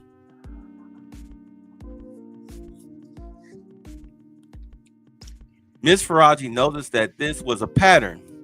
When Ms. M bullied Ms. Faraji, Human Resources told her to leave the room. And now when Ms. Taylor bullied Ms. Faraji, Ms. Peretti again told her to leave the room. Ms. Faraji's June 16, 2023 diary entry states, I'm very disappointed in how Fox operates racism and bullying. Instead of getting rid of the bully, they want to get rid of the victim. Wow. June 21st, Ms. Peretti called Ms. Faraji into her office. Ms. Peretti explained that while Ms. Faraji should still go in every morning and set up her hair, Ms. Taylor no longer needed her as a hairstylist. Ms. Peretti explained that Ms. Faraji was to work from 5 a.m. to 9 a.m. and then go home. When Ms. Faraji asked about touch-ups, Ms. Peretti stated that she had spoken to all talent on the show and no one needed touch-ups. Ms. Faraji then, that's a lie. Ms. Faraji then asked if she did something wrong. Ms. Peretti responded, you remind me of my dog. And when I take my dog out, he barks at bigger dogs. That's like you. Ms. Faraji left the room and cried. To call someone a dog is one of the most offensive insults in the Persian culture. Oh, so she's Persian. Okay. Ms. Peretti then hired 2 new black hairstylists to work from 9 a.m. to 3 p.m. as Ms. Taylor is very picky with her hair. Suddenly, out of nowhere, she did not like the work of the 2 new black hairstylists and asked a co-worker, who is a Latina woman, to do her hair 5 days a week. The co-worker declined. This woman got a case out the wazoo. You do understand that, right? You are catching this, right? Well, if those recordings are true, it's a wrap. Mm-hmm. And she got 21 witnesses. On July 4th, 21 and 24th to 2023, that is, different talent members asked Ms. Faraji why she was no longer providing touch-ups on Speak. I told you that was a lie. Remember I said that was a lie just 2 minutes ago. The third time they asked her, Ms. Faraji explained that because talent had indicated that they do not need touch-ups, she was no longer available for touch-ups. The talent members were shocked and said they needed touch-ups on Speak, as Ms. Faraji did not feel it was professional to mention her conversation with Ms. Peretti.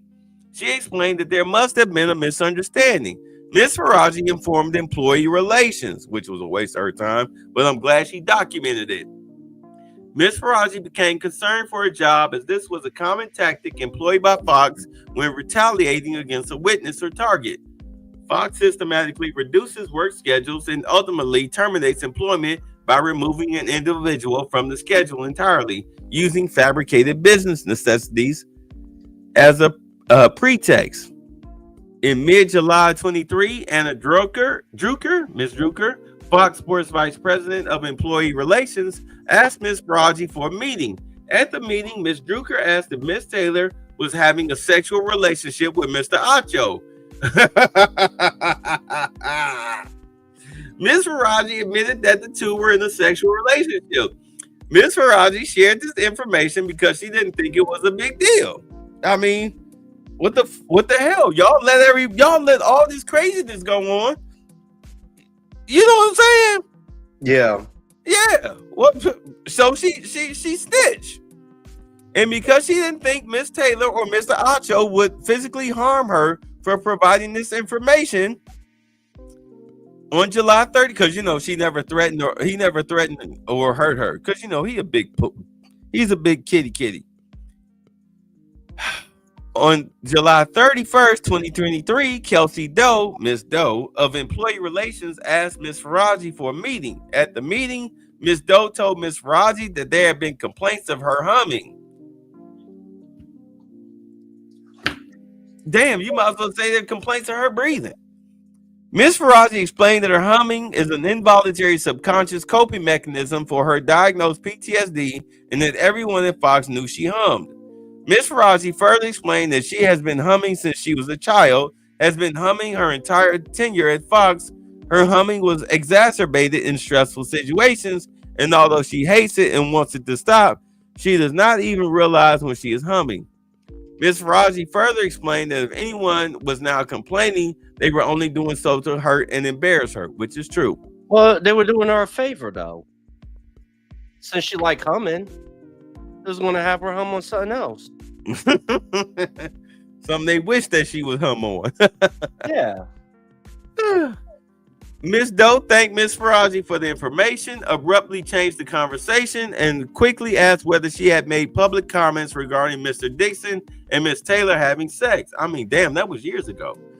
Miss Faraji became very scared as Mr. Dixon had previously assaulted her and Miss Taylor had warned her that he would fire her if she said anything, and responded that while everyone in the company knew about their relationship, she did not have any information and did not want to comment about it. Ms. Doe then tried to end the conversation and asked if Ms. Faraji had any questions. Ms. Faraji then began crying, asking why such a swift investigation took place regarding her humming, but no one cared about Ms. M threatening to kill her or others mocking her English. Ms. Faraji then explained that all she wants is a safe, normal work environment, but everyone mistreats her because there are no consequences for them. While she focused on others mocking her English, she was thinking of her interactions with Mr. Dixon and Mr. Bayless. On August 3rd of 2023, Ms. Peretti told approximately 8 of Ms. Faraji's co-workers to not associate with Ms. Faraji as she had a pending case with HR. That's illegal. Yeah, that's that's called retaliation. Exactly. You can't do that. Exactly. You're not supposed to say anything.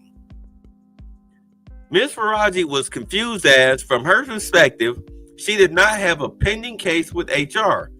Employee Relations had only called her in to answer questions regarding Ms. Taylor. On August 9th of 2023, Ms. Peretti told Ms. Faraji that her services were officially no longer needed on Speak. Ms. Faraji's diary entry for that day states that they are only taking me off the show because I reported Joy after I reported that they took me off the show. This must be illegal, which is true. Uh-oh. Oh, yeah. I mean, do understand, this chick got evidence. Yeah, she kept records.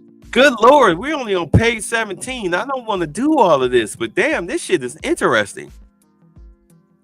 On August 21st of 2023, Kim Beavis, am I saying that right?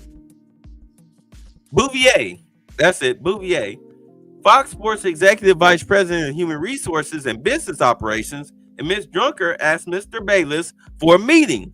When Mr. Bayless arrived, Ms. Bouvier and Ms. Drunker told Mr. Bayless not to worry and that his job was safe. Yeah, because he brings the ratings. Yeah, at the time, because Shannon Sharpe was still there. The two of them started interrogating him on whether he had a romantic relationship with Miss Faraji and whether she had offered him sex. When Mr. Bayless responded truthfully that she had never offered him sex, they again told him not to worry and that his job was safe, heavily implying that they wanted him to say otherwise. This circular conversation took place for approximately 20 minutes. Well, okay, I'll give him that. Skip did.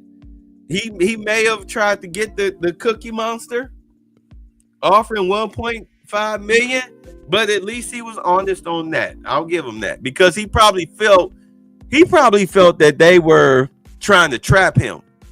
Because again, like he said, those rooms, you know, when they were doing hair and makeup, they were bugged. So he probably felt that they were trying to trap him, and instead of trying to find a way to fire her. You understand what I'm saying? Yeah. Following the meeting, Mr. Dixon called Mr. Bayless and asked why he didn't just lie. Mr. Bayless responded that he cares about Ms. Faraji. Mr. Dixon responded, "Who cares? I can get you a better looking hairstylist." Oh my God, this piece of dog do.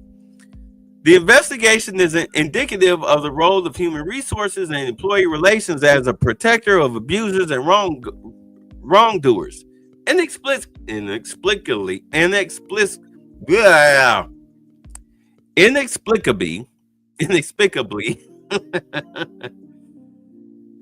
Shut up, it's 11:15 at night. Fox has allowed human resources and employee relations to be personally intermingled with other departments and high-level decision makers to their own benefit. For example, Afiz Tijani, Mr. Tijani, was promoted from HR to a producer after he turned a blind eye to various allegations. Oh, wow, ain't that a bitch? Shortly after his promotion, Mr. Faraji noticed that he was at Fox early in the morning. Ms. Faraji asked him why was he in so early, and he responded that he was now producing the show because our great boss, Charlie Dixon, who was the power to do it, has made me a producer. Ms. Faraji asked, "That's all you need, a powerful man? You don't need experience?" Mr. Tijani pompously responded, "Yes, that's correct. Nushin."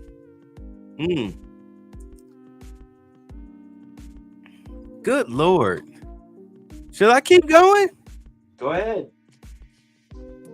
What y'all think? Should I keep going? This is wild. Booty juice out of a pimp cup. A lot of sisters have become drunk with power. Good evening, fellas. What's up, Jibba? You late? Yeah, Petway boy, this shit is crazy. The question was a setup. Yes, it was. You say I seen that crap so many times. I'm surprised they didn't use the title chair tactic on this woman. Or the little chair tactic on this woman. Good Lord, this is wild. Ooh, this is wild. Do you want to take over? Yeah. All right, so Where you want me to check over at? hold on. Let's see. Okay. All right. Hold on. Let me give you the link. Yeah. Good Lord. Okay, y'all want me to keep going? All right, hold on. All right, I'm gonna send you the link in the back chat, okay?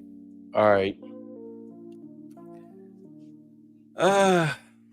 Good Lord, this is wow. This chick about to get paid. FS1 is about to clean house. And what page you on? I am on page 19, line 12.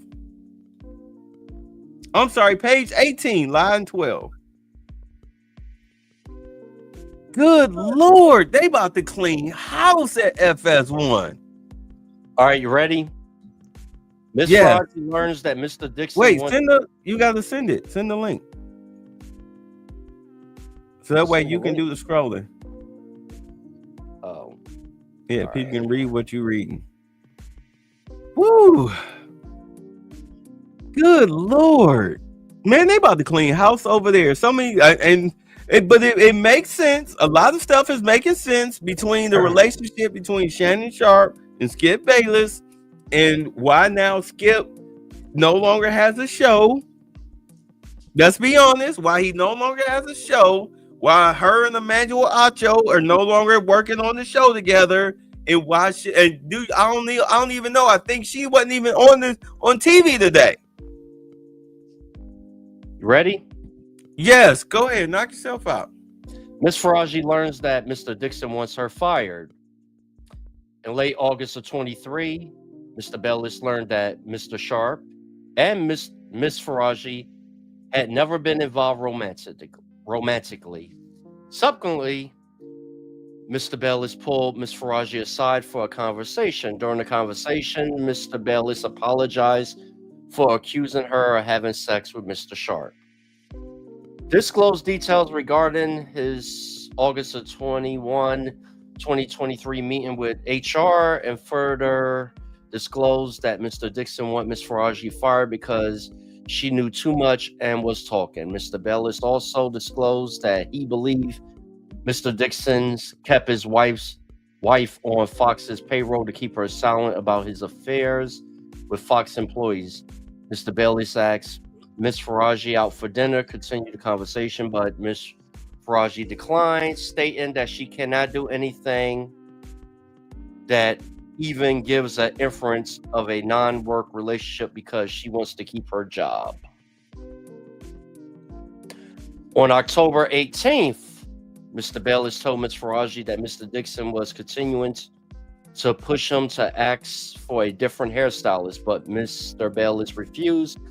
Ms. Faraji diary entry for that day states, "I feel desperate.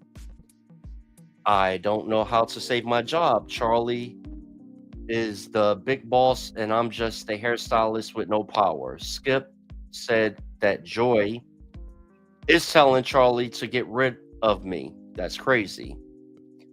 On October 20th, Mr. Bellis told Ms. Faraji that Mr. Dixon had threatened his job because he continually requested Ms. Faraji, stating that he would rather have another pretty girl on Undisputed over Mr. Bellis anyway. On December 21st, Mr. Bellis told Ms. Faraji that he loved her and confided that Mr. Dixon was the one that had told him that Ms. Faraji was sleeping with Mr. Sharp. And you know what? Right there, you hear me, Bay? Hey, Bay. You hear me? I'm sorry, what'd you say? Did you hear that last part? Huh?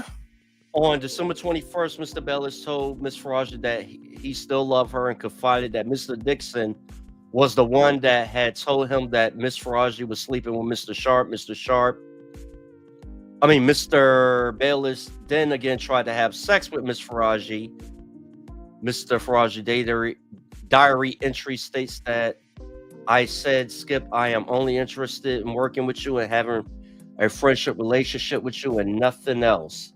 He said, "You have no idea, you are losing everything." I don't know what he means by that, and I hope he doesn't take me off the show. It makes me sick to my stomach. It's real hard for me to work like this. I hope God's help, because Fox is supporting people like Charlie and Skip, emphasis added. But what I wanted to say is, where was it? It was something about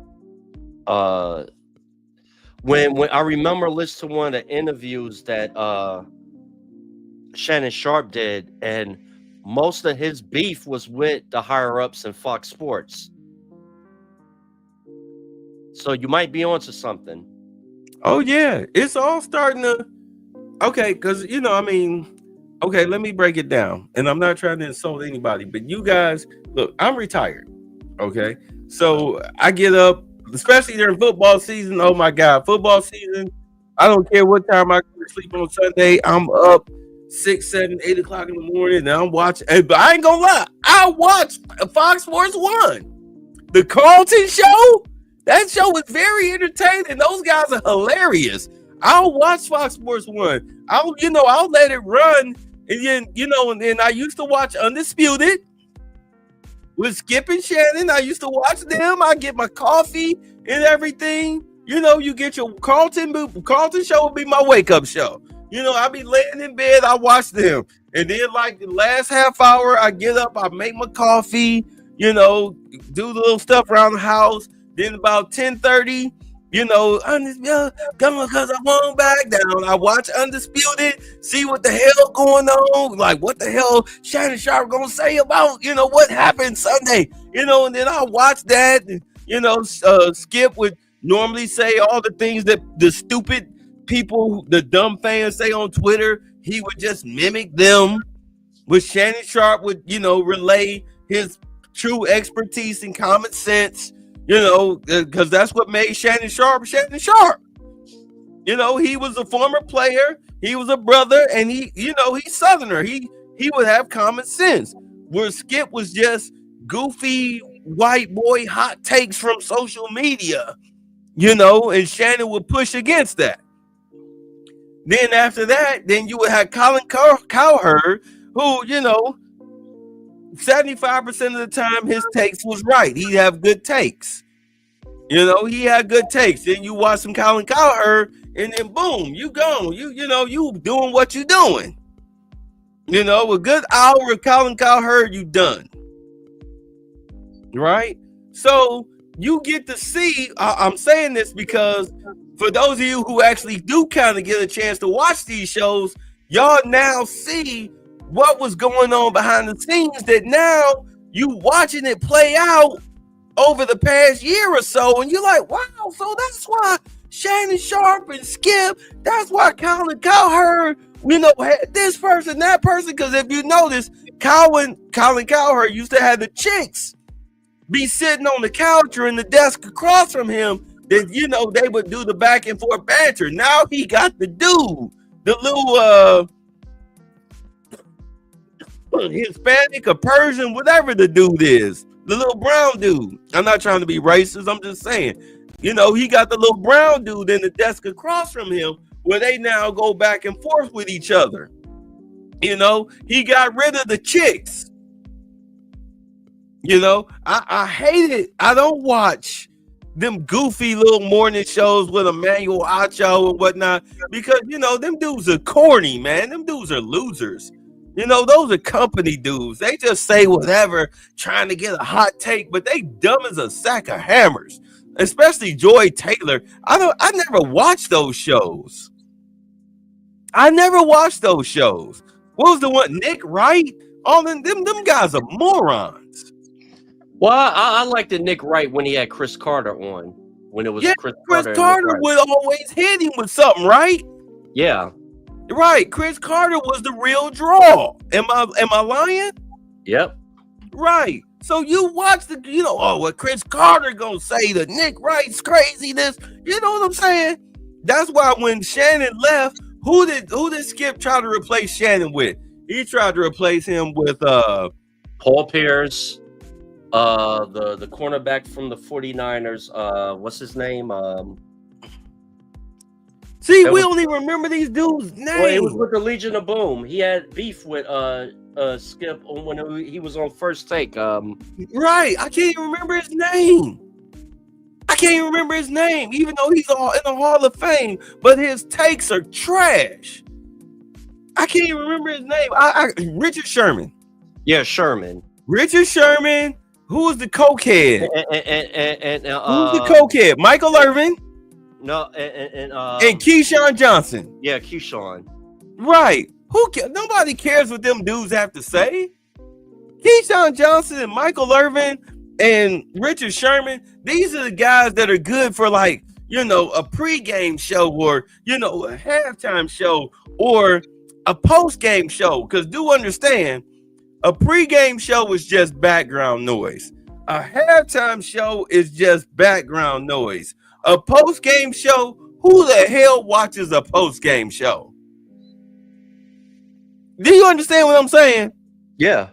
We don't pay them guys no attention, but you use them to fill a spot and talk about the game and do post-game interviews or halftime analysis. We don't give a shit about what the hell those guys got to say. They not no Shannon Sharpe. They not a Chris Carter. It takes a special type of talent. Matter of fact, who's the guy for the white boys that they love? The punter for the Colts. The one that do the Pat McAfee. McAfee. Right. They love, Pat McAfee is the black Shannon Sharpe. We don't care what Pat McAfee got to say. We don't watch his show because he doesn't appeal to us. He appeals to a certain demographic. But it takes a special type of person to appeal to a certain demographic, and they hit. That's why your boy, who was it, hairline dude, always yelling, Stephen A. He's trying to get into the YouTube game. If you notice, he's trying to get into the YouTube game, the social media game, because in all honesty, when you go, if you on TV, I'm serious, peep this. If you on TV and you call yourself, you think you hot shit, open you up a YouTube channel and see, and you'll find out exactly where you sit with the American public. Well, he has 1 million subscribers so far. Yeah.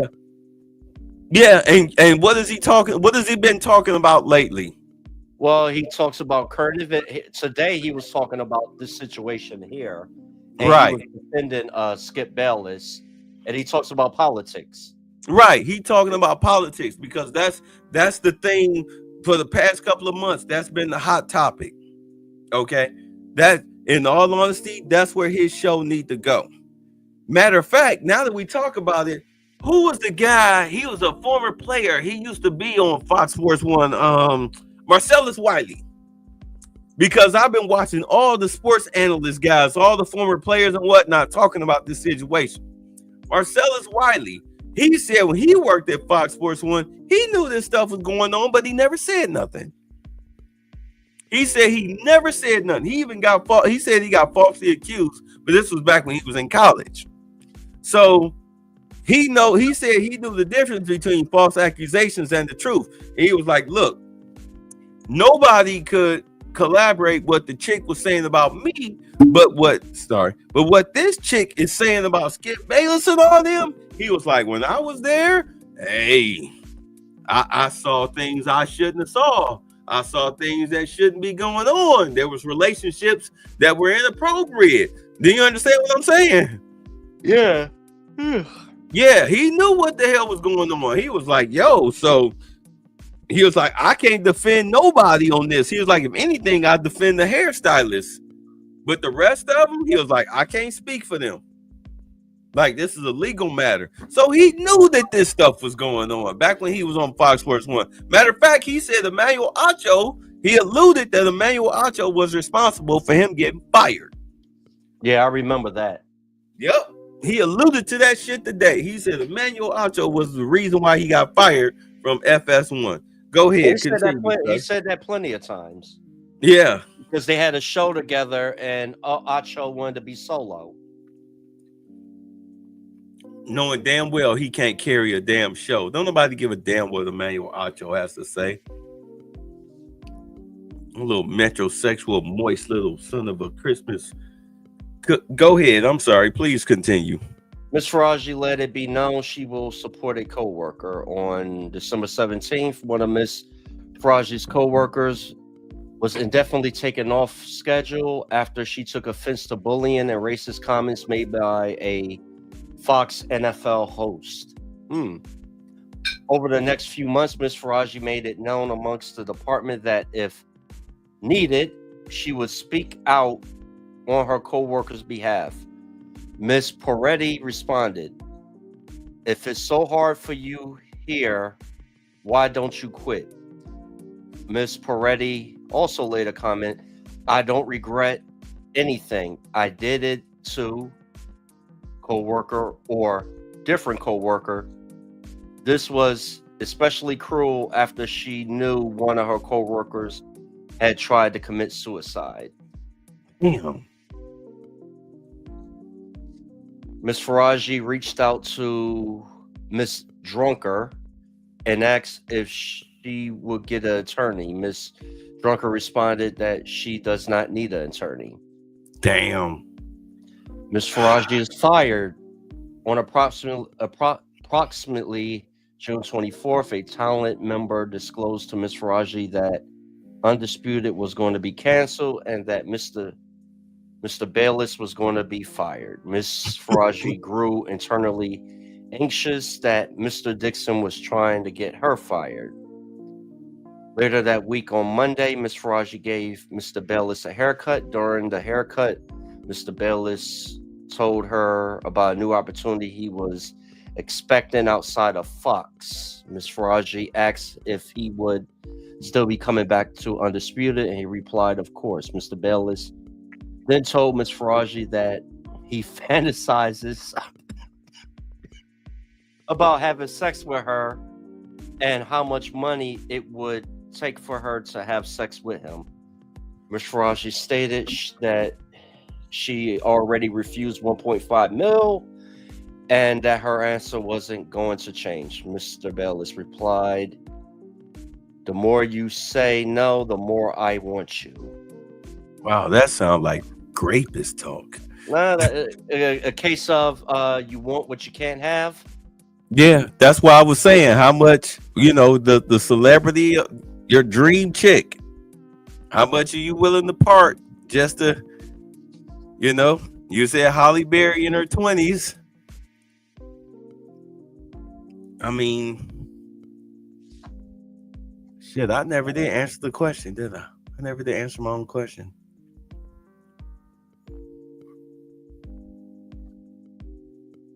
Go ahead, I'm sorry.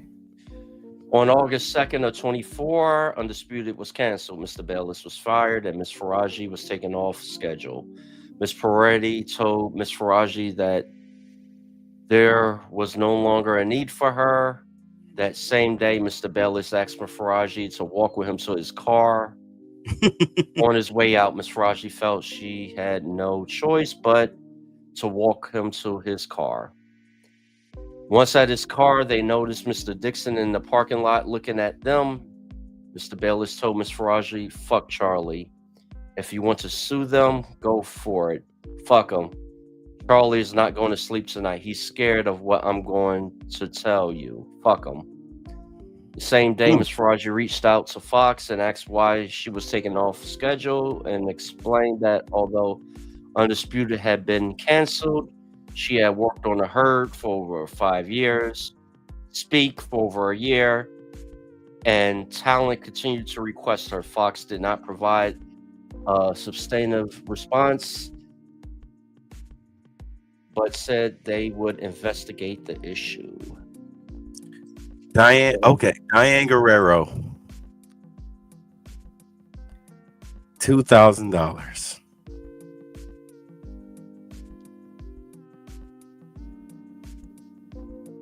Or all my travel money.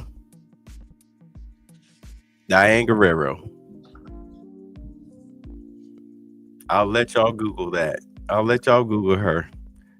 That was one fine ass woman to me. Anyway, go on. August 5th of 24. That's my answer.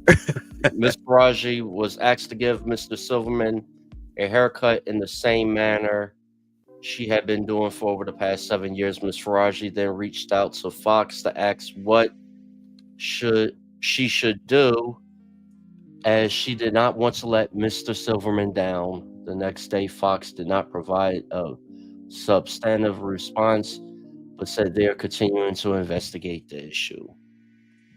On August 8th for 24, after finishing their investigation, Fox was finally able to muster the following pretextual reason for firing Ms. Faraji. They could only afford to have one hairdresser work on all 3 shows, a new morning show, Speak, and Undisputed. Ms. Faraji fears actualized as she realized that she had become the target. Fox systematically reduced her work schedule and ultimately terminated her employment by removing her from the schedule entirely, using fabricated business necessities as a pretext.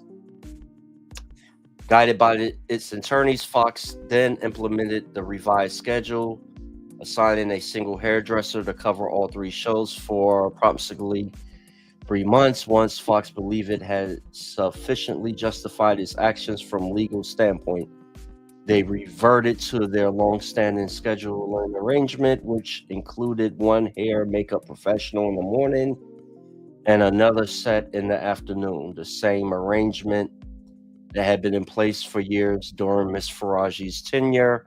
In addition, Fox employed a barber to work exclusively on a new morning show.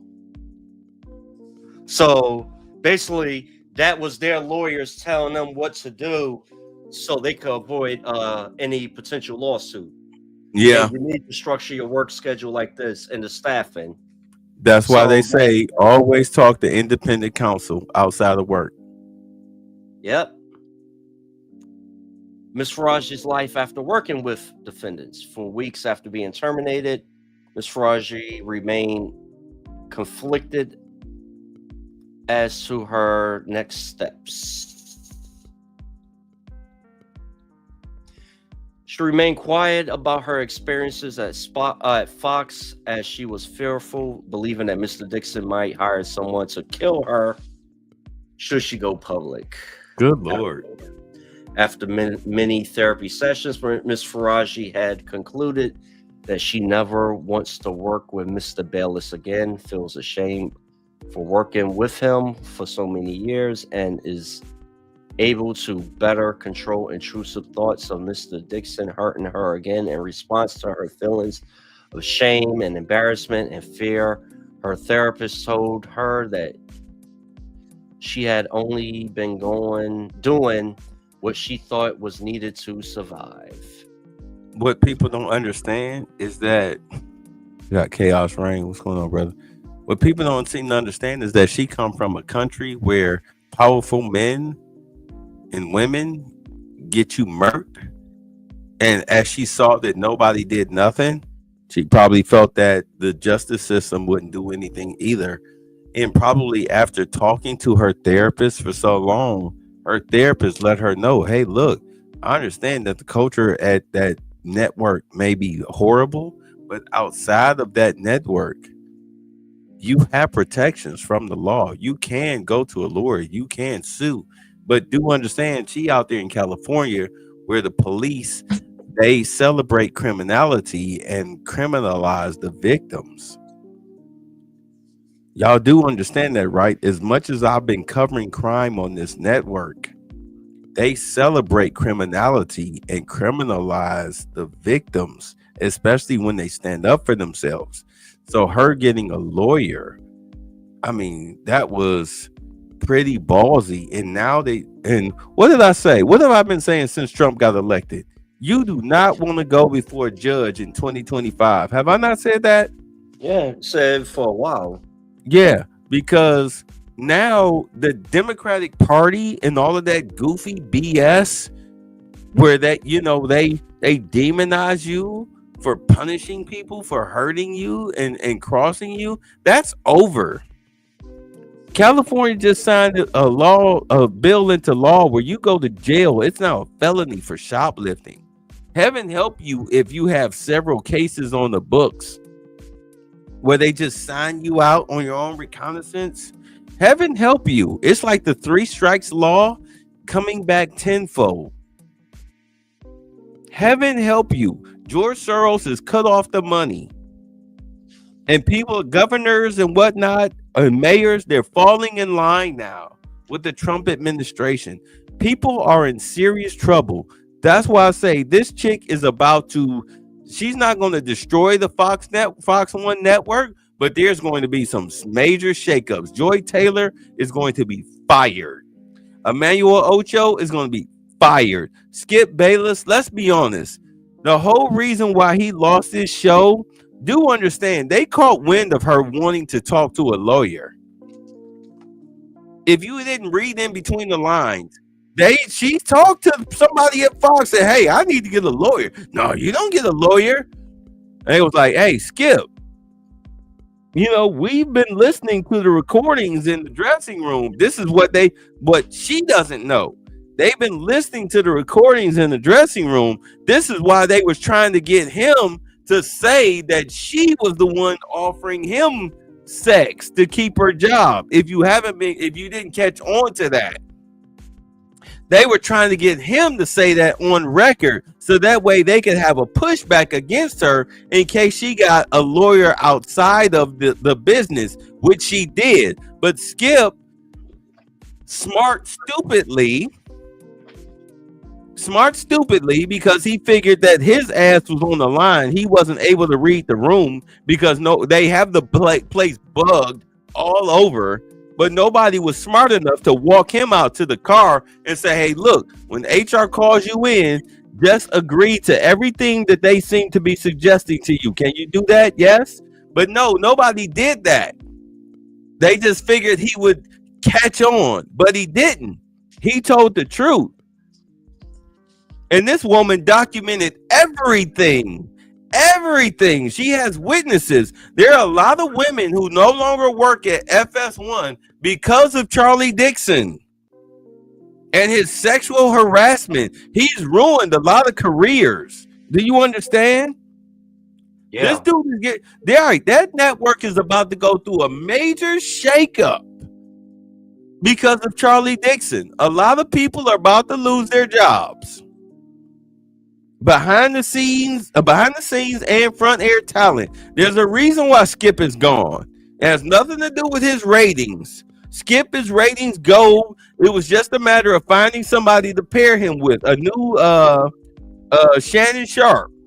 They just couldn't find him yet. But after they got wind of this chick possibly talking to a lawyer, they had to let him go, and they were really hoping they could handle this quietly behind the scenes. But this is the internet.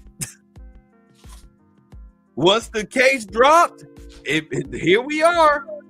Go ahead. I'm sorry, sir. At this point, Ms. Faraji seeks justice.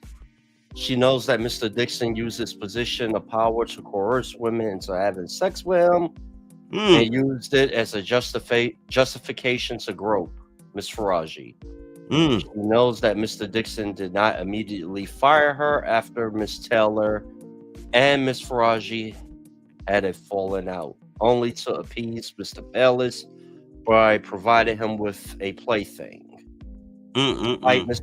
Faraji being an excellent hairdresser and continuously being requested by talent, she had shrunken down to how much she could appease Mr. Bayless. And once Mr. Bayless was gone, so was her job. To date, talent continues to ask for Ms. Faraji at Fox, including Mr. Cowherd, who posted a poll on the Twitter page at The Herd on December 18th asking if he should get a haircut, with 63.2 responding that he should. Ms. Faraji also continues to be requested by and works for high-profile clients who do not abuse her. That means that chick was good at her job. Yeah. Damn good. Following Ms. Faraji's departure from Fox, Mr. Bayless began featuring his wife on his podcast. On information and belief, he changed the cell phone number he had maintained for many years, presumably in the hopes of removing and deleting incriminating messages, presumably after receiving notice of the impending lawsuit from Fox. I don't think that's why he did it. Why do you think he changed his cell phone number? I don't know. Well, I'll put it to you like this. When I changed my cell phone number, it was because there were people I just no longer wanted to talk to. Okay. Like literally, because I'm one of those people. I've had the same cell phone number before I moved here. I had the same cell phone number for over 15 years. You understand? For 15 years. But once I moved here, once everything got settled for me and everything was now nice and cool, I changed my phone number. Okay. I changed my phone number because I was like, you know what? I need to cut anchors. I need to cut anchors off my ankles. I think that's what he did. I think he wanted a fresh start. I guarantee, because why would he put that on his Twitter about her cutting his hair or whatnot, whatever, but yet he changed his number? I guarantee you she still has his number. I bet you she has his new phone number. Go ahead. Ms. Faraji has exhausted her administrative remedies pursuant to the California Fair Employment and Housing Act, FEHA, for those causes of action in this complaint for which exhaustion is required, she filed a timely administrative complaint with the California Department of Fair Employment and Housing, DFEH. DFEH case number 202-501-275-98703 regarding this issue raised by the FEHA causes of action in this complaint and receive a right to sue letter from the DFEH on January 3rd of 2025. Yeah. Oh, this screen is getting blurry for me. No, it's cool. It's cool. Look, I mean, pretty much this chick, you heard everything that pretty much needed to be heard. All right. She got a case. Nah, for real. Jibber Jabber said, I don't answer. They get the message after a couple of no call bags. Nah, for real. Nah, look, I don't even bother. You'll be talking to a stranger. You know how they cycle phone numbers. I don't even bother.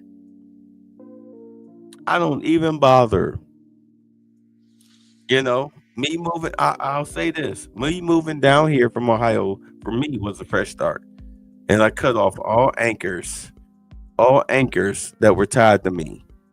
I cut them all loose. It's like scraping off barnacles.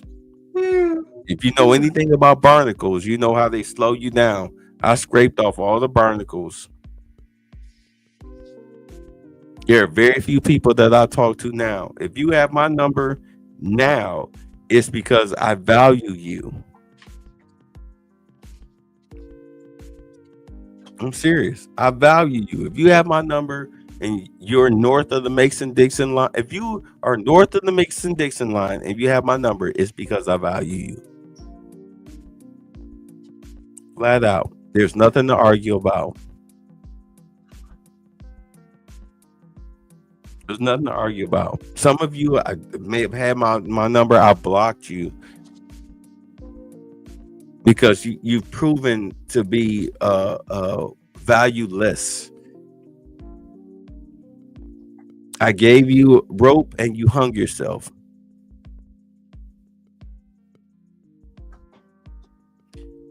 But getting back to this, Skip Bayless, because of his pressure on this woman,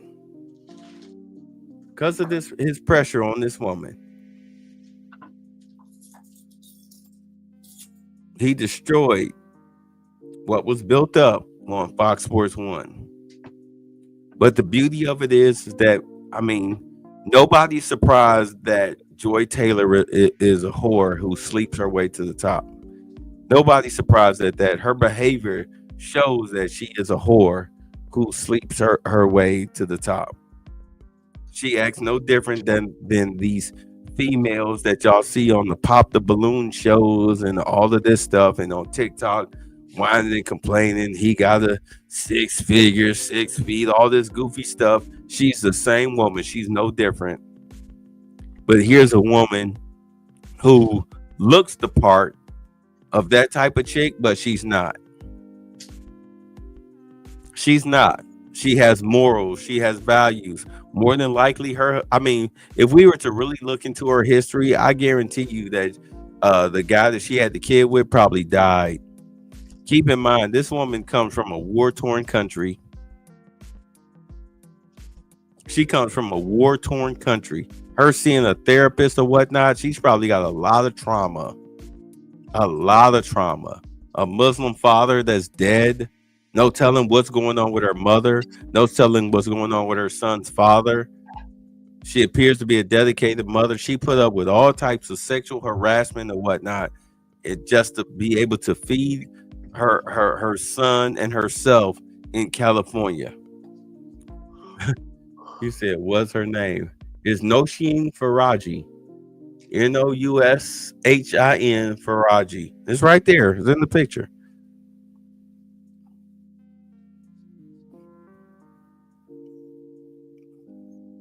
She's about to become a multi-millionaire, and she's about to take down the sports network.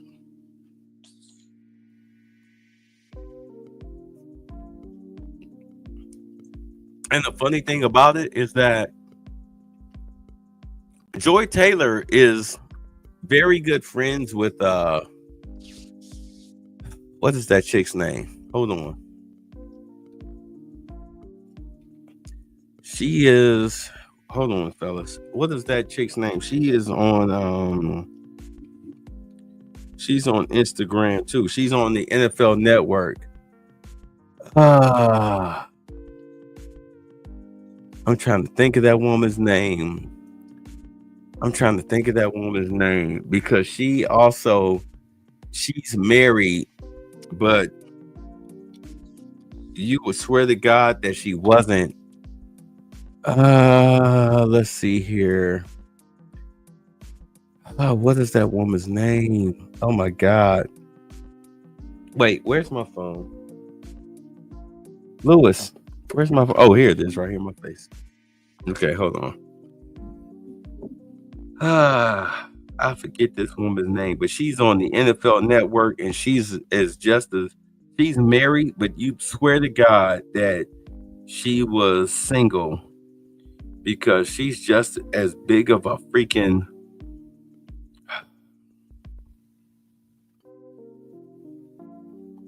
MJ Acosta.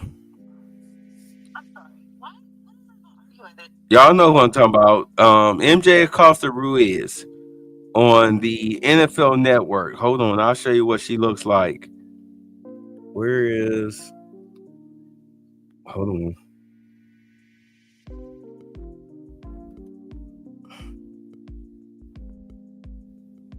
Y'all familiar with this chick? Hold on. Damn it. Hold on.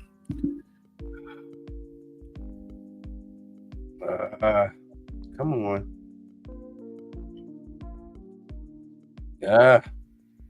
Come on, phone. Fix it up. To blur. Right. I see. I'm trying to find just a regular. Oh, here we go. All right. Here's the regular picture. And With that some. Right there we go. Right. This is the chick that she be on. Oh crap. She be on NFL Network. Hold on. Here we go. Okay. She be on the NFL Network. Yeah, All right can there. you see her? Yeah. Right. That's supposed to be her best friend. They're best friends. This chick is married. Okay. This chick is married, but you would swear to God, based on how she behaves on social media, that she wasn't. What's up, Judah? Malika said, "What's her? But yeah, MJ Acosta. Let's see. Malika Andrews. Malika Andrews is a POS. What's up, Judah? Yeah, but she you would swear to God that she wasn't married. The way she behaves on social media, she do a lot of thirst trapping too. All right, her and Joy Taylor are like this. And in all honesty, bruh, they say she has a strong forehead, but she got a fine body. Hold on, let me see. Hold on. She tight though.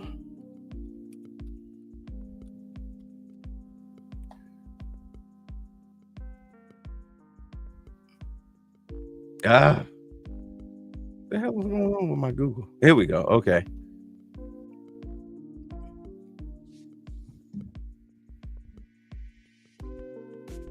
Good Lord.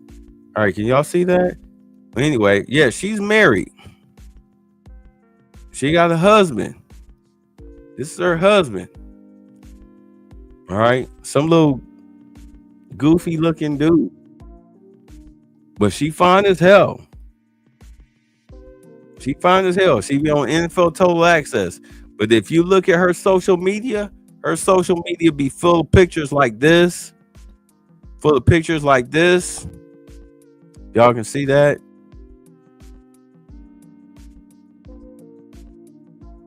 Man, why is this shit so fucking blurry? Anyway, but yeah, her pictures be very hold on.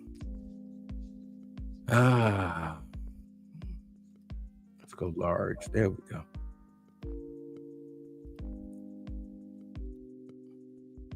You know, be full of pictures like this. You see what you see, right? See all these pictures of her by herself. All these, little thirst trap pics. You would never think that she was married. Her Instagram, she don't have these pictures of her with all her wedding stuff on her Instagram.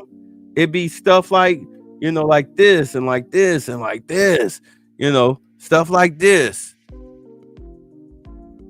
You would never know stuff like this. You would never know that she was married. But her and hey, blow that picture up. Right here? The ones to the right.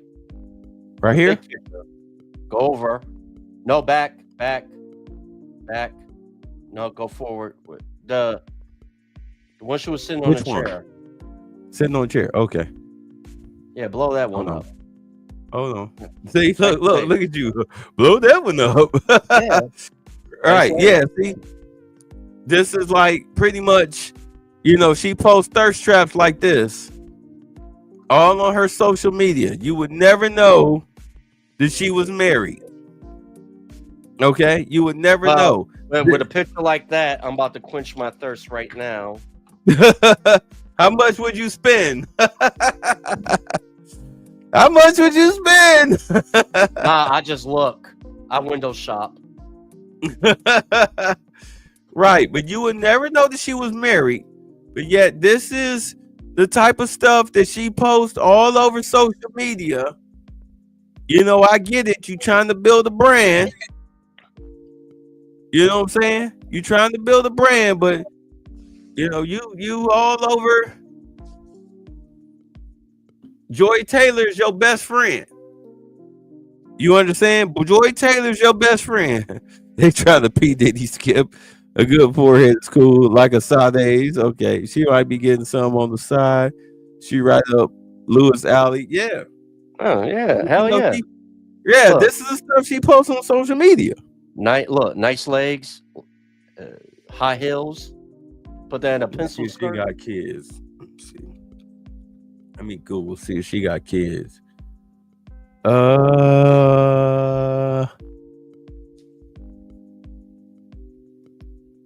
Hard to say. They're not really saying. Hold on, let me go to all. She have kids. All right, so it says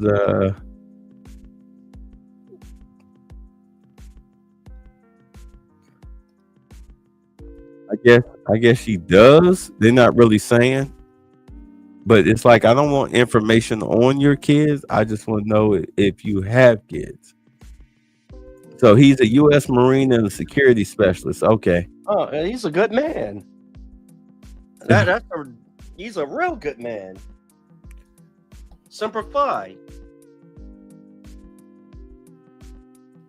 Let's see here.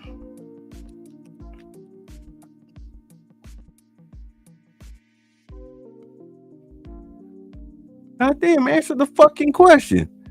Okay, so she does have a kid. She's got one kid. She's got one kid, according to this link right here. I'm not going to post her child on the internet. No, we don't need that. Right, we don't need that, but she does have a child. We have class. Right, like she said, my baby turns 1 today. Happy birthday to my little baby. If I was him, dude, if I was you, I would get a freaking DNA test, bro. I would get a DNA test. I would get a DNA test because you look like the type. You a U.S. Marine too, and you ain't at home either. I would get a DNA test. Jody came over. Huh? Jody came over. Well, looking at the child that she has from the pic, look, okay, you see this? See all this thirst trap shit? Hold on.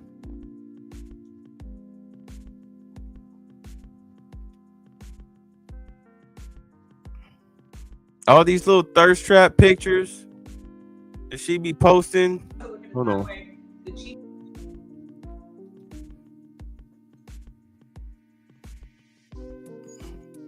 Jody came over to bust it down.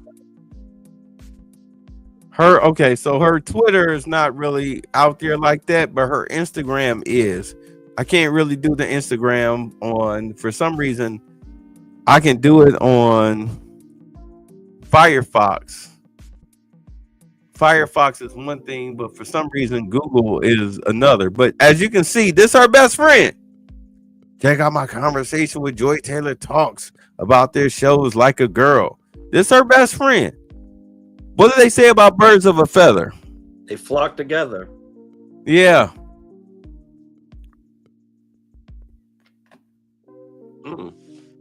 Yeah, they always together. This supposed to be her. You know, your best friend is a whore. Your best friend is a whore. Like your bestie. Your bestie is a whore. Why are you hanging out with a whore? You're a married woman and you're hanging out with a whore. I mean, let's be honest. You know your bestie is a whore. You think she didn't tell you that she out here S-ing and effing for her job in order to get ahead? You trying to tell me you don't know that? Is that what you telling me?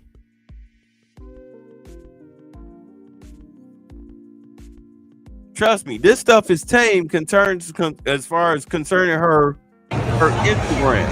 Her Instagram is a whole lot worse for somebody that's supposed to be a married woman. Like, this is just like iceberg stuff. You're supposed to be a married woman. Why are you presenting yourself like this? And you're a sportscaster. Why are you presenting yourself like this, like you're single? Are you guys understanding what I'm saying here? You say military man go through it.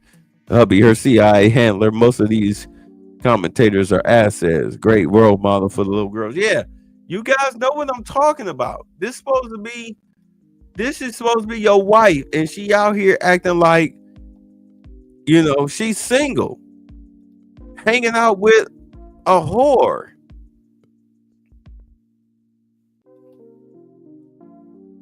You hanging out with this chick of all people. This your bestie.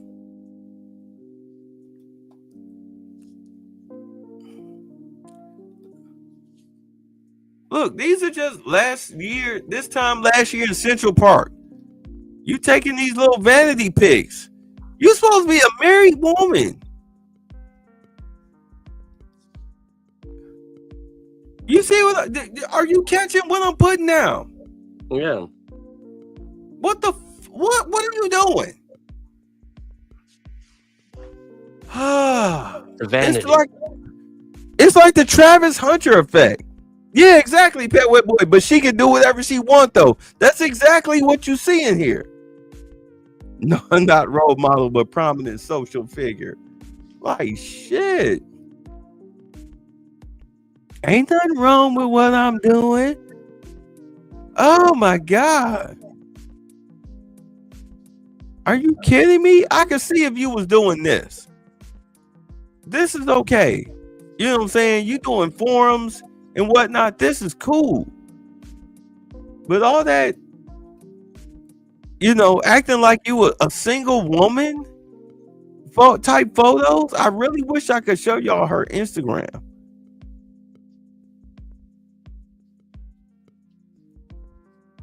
What are you doing? What are you doing? Whew. What is this?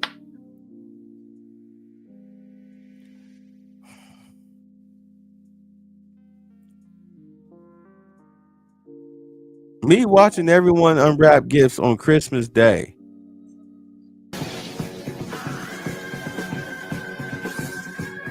Where's your husband in any of this? Recording. No, this phone is this is a setup. Somebody else is doing. Oh my God, this poor. Ooh.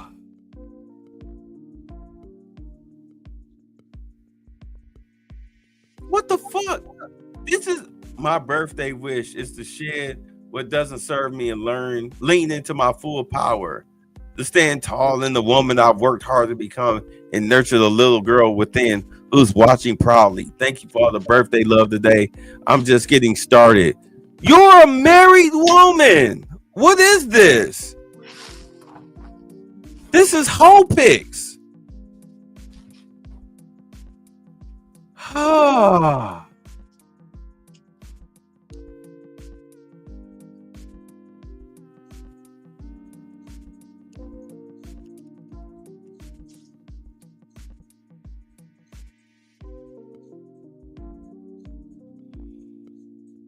You know how they say single women keep women single? Yeah. Yeah. Just give it time. Just give it time. Oh, by the way, yeah, she used to be a Miami Dolphins cheerleader before she got promoted to, you know, the NFL Network. She used to be one of these. FYI.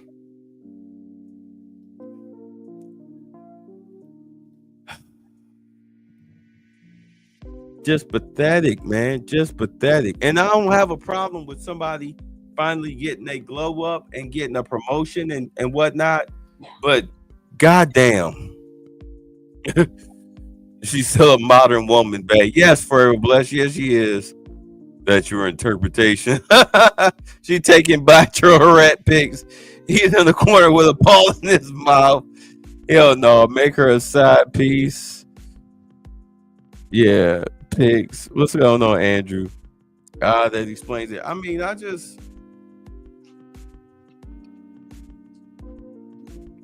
any rate,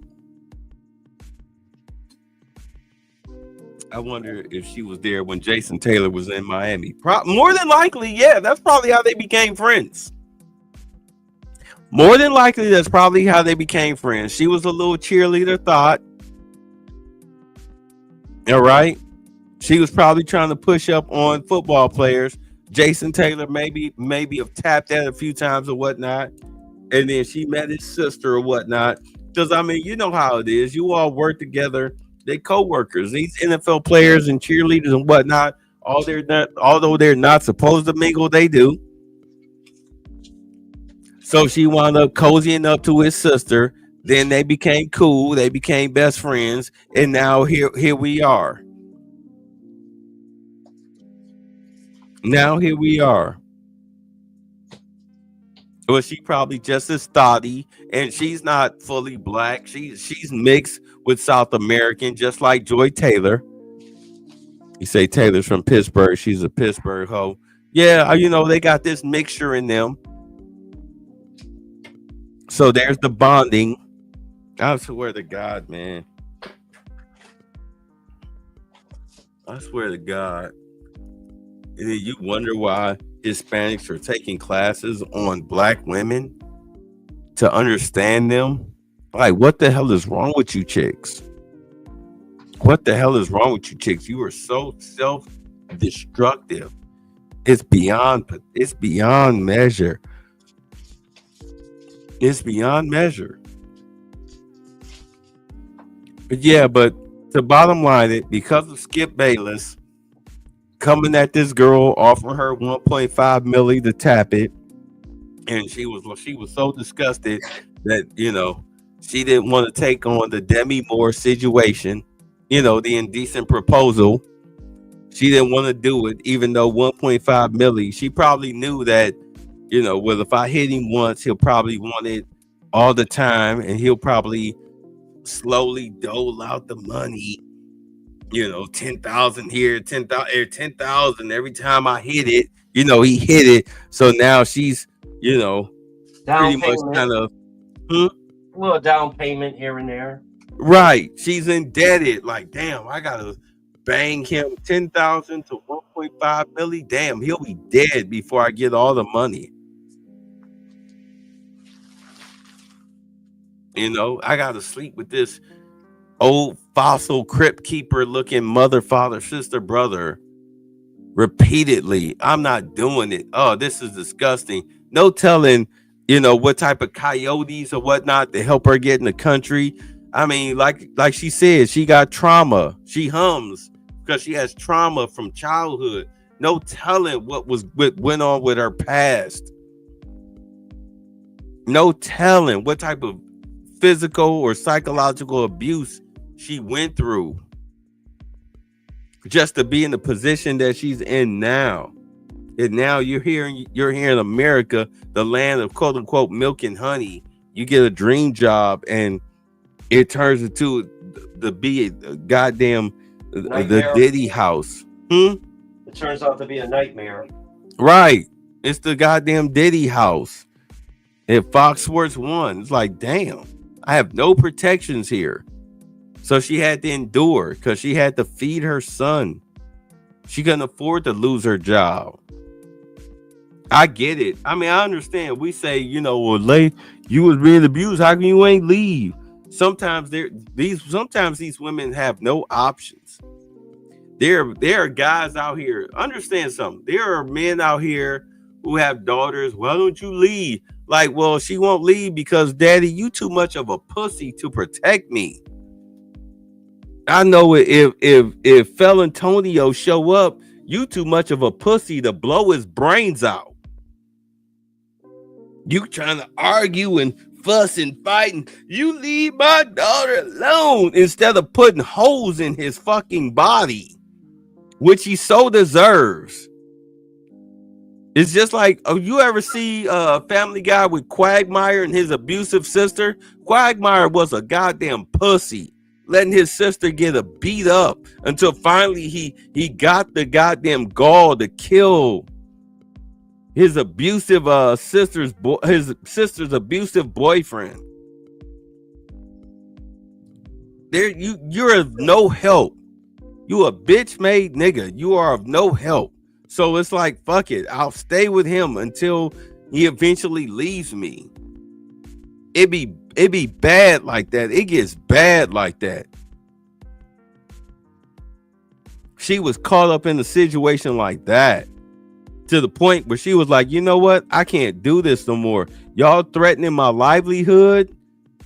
Y'all getting ready to fire this guy and whatnot. You trying to fire me? What? You trying to get this guy to say that I sexually came on to him? Let me talk. And the therapist convinced her to finally get a lawyer. And Fox Sports 1 called on to it. So they got rid of Skip Bayless, thinking that would deter her from doing it. And that did not happen. I mean, you really look at it. Everything she said, when you look at the public stuff that happened, everything that she was saying, playing out in the backfield, it all makes sense. You say you take 1.5 million, quit your job, then do a telephone book or sue. Of course, week one, weave in this relationship to identity. I'm in a bind, Nate. I'm in a bind, Nate. I mean, it's just... Take me out. It's my turn. You told me it was my turn. It's just crazy, man. I mean, you really look at this chick, she gonna win this lawsuit. FS1 is gonna have to settle. They're gonna have to fire Joy, the lady that she was talking about that was covering. They're gonna have to fire everybody involved. They're gonna have to fire that executive. They're gonna have to fire a lot of people, and then they're gonna have to settle. They're gonna have to write her ass a check, a big ass check, and call it a day. What did what's the guy, the comedian Cat Williams say? 2024, all the big penis people, all your dirt gonna come out. Yeah, apparently that's exactly what's happening. All the dirt is coming out. Ain't done.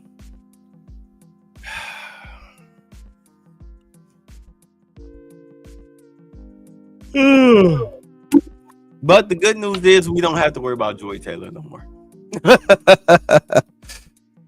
You say, I've never got Skip Bayless's appeal. Well, Skip Bayless he been doing sports media for a long time. And what is the bald head dude's name? one with the weird hairline? Stephen A. Smith. Stephen A. Smith gave Skip Bayless a lot of credit because if it wasn't for Skip Bayless, Stephen A. Smith probably would have been fired a long time ago because Skip Bayless brought the whole debate forum to ESPN. He brought it to ESPN. Well, the Skip was a top beat writer, and he was covering the Bulls during the time when Michael Jordan was there, when they were winning championships, and he was the beat writer when he was down in Dallas for the Cowboys. So, yeah, those are pretty big markets. Exactly. Yeah. So Skip and Stephen A. was in Philadelphia. Yeah, because Skip, he was debating some old white guy, and it wasn't really popping because, do understand that ESPN at the time was a network that was watched by a lot of white and black men together. All right. So it was like they were losing the appeal, the demographic of black men because it was two white guys arguing. So that's when he brought in Stephen A. Smith, who was, really just a blowhard loudmouth, and black men appealed to that because, Stephen A. Smith, you can clearly tell that he was raised by a single mother. He has that single mother energy. All right. He has that. And plus he's a company Negro. So occasionally he'll step out of bounds. But overall, he's a company Negro.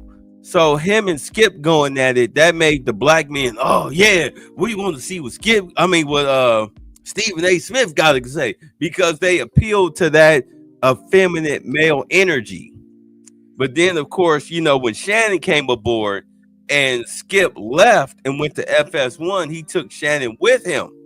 So, and do understand, Shannon does have that effeminate male energy, that single mother raised energy, but although he has the mannerisms of a female, he has the common sense of a man.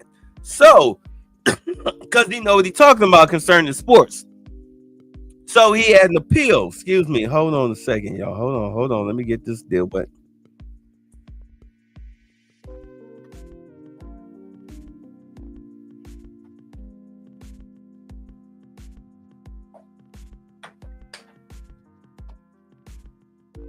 sorry, I'm only 90% healthy. Still spitting up mucus. At any rate, but we liked it, especially when Shannon broke out the Henny and the Black and Mild with the do-rag. Oh man, please, you can forget it. Even I thought that was funny. Because he did it to show Skip up. Like, yeah, like listen to the brothers. The brothers know what they talking about. He said, I used to watch First Take faithfully before that cold pizza. Right. They say, thank Lewis, I didn't know the history. Yeah. I didn't know they canceled Undisputed. Yeah, of course. So you had that energy. That's why I said I used to watch Undisputed, a good hour or so. I mean, until they start talking about the Cowboys and Tebow and Tom Brady for hours on it. Like, man, I don't want to hear that crap. Like, goddamn, like, shit. Just hurry up, suck and swallow, and move on. I mean, it was pathetic. The shows became pathetic, but he had the appeal. And Shannon with Club Shay Shay, he built Club Shay Shay simply by talking to rappers. If y'all don't know, you say feminine energy trapped in a man's body, right? I mean, that's a big cock diesel brother, but he had the feminine energy, but he had the male common sense. And we see him. You say, damn, babe, I think they targeted dudes with that feminine energy on purpose. Well, yeah. I mean, like I said, Shannon had the feminine energy, the lip gloss and carrying purses and dogs and all of that stuff. And, shoes with no socks with the cuffs rolled up. He got that feminine energy. Club Shay Shay. People make fun of him for that. But when he talk though, he doesn't talk with a feminine energy. He talks with a masculine energy. He talks with a masculine energy. So, it's like, okay, we overlook the flaws because at least he may be an effeminate style brother, but he talks like a man. He at least talks with a man. He's got manly energy when he opened his mouth. We get that. So, Shannon Sharpe, he gets that appeal. He gets that from us. That's why we gravitate to him. He started off with rappers, then he started doing entertainers. And of course, as we know, what put him on the map was when he interviewed Cat Williams. All right. Cat Williams put him on the map, even though we was already familiar with him. And then he did Amanda Seales, and we, pretty much she's a moron. So, she's a what they call that? An educated dummy. Amanda Seales is an educated dummy. She gave us a peek into the black female mentality, educated dummies. And then he did Kamala Harris, which really nobody watched. Oh yeah, he was a damn good player. Shannon Sharpe was a damn good player. His brother was a better wide receiver than Shannon Sharpe was a tight end. Sterling Sharpe, I love Sterling Sharpe as a wide receiver for the Packers. I hated that he had the neck injury that ruined his career, but his brother was a better player. Hey, Bay. Yes. Was Sterling Sharpe on that team when Green Bay won the Super Bowl with Brett Favre? No, he had retired. He got hurt when Don Majkowski was the quarterback. Oh. Yeah, Don Majkowski was the quarterback. He had retired by then, medical injury. Yeah, Don Majkowski was pretty good. He was the Magic Man. If y'all remember back in the 80s when Don Majkowski was quarterback, Don Majkowski was sweet. He beat the undefeated 49ers. He beat the 49ers. That's like beating today's Kansas City. No, that's like beating Kansas City 2 years ago. Okay. Majkowski beat them. The Packers beat the 49ers back then. They were that good. Don Majkowski was the Magic Man. But yeah, he got hurt in the game against the Falcons. It was a little pass. He got hurt around the 12-yard line. He cracked his neck, and he never played again, unfortunately. But his brother, he was a better wide receiver than Shannon Sharpe was at tight end. All right. I mean, I go back that far with the NFL and sports. But at any rate, damn, y'all made me lose my point. He probably make more money now than what he did with FS1. Oh yes, most definitely. He did the interview with Kamala Harris, and in all honesty, that kind of slowed down his steam. Let's be honest, that slowed down his steam because Kamala Harris only appealed to uneducated, low IQ black people and white people who are psychologically damaged. Let's just be honest. That's why the election, she got swept the way she did. And that kind of damaged his brand. So he's been slowly building it back up. As far as his show, The Nightcap with Ocho Cinco, I mean, you had to be a diehard football fan to watch that. He did kind of hurt himself when he talked about having Ryan Day fired from Ohio State. Him and Kirk Herbstreit said that was absurd. He called himself threatening Kirk Herbstreit. And of course, Ohio State beat the living hell out of Oregon, who was projected to, go deeper into the college playoffs. Ohio State murdered them. All right. So now it's like Nightcap. Like I said, it's for diehards. You have to be a Shannon Sharpe fan or an old school Ocho Cinco fan in order to be watching that.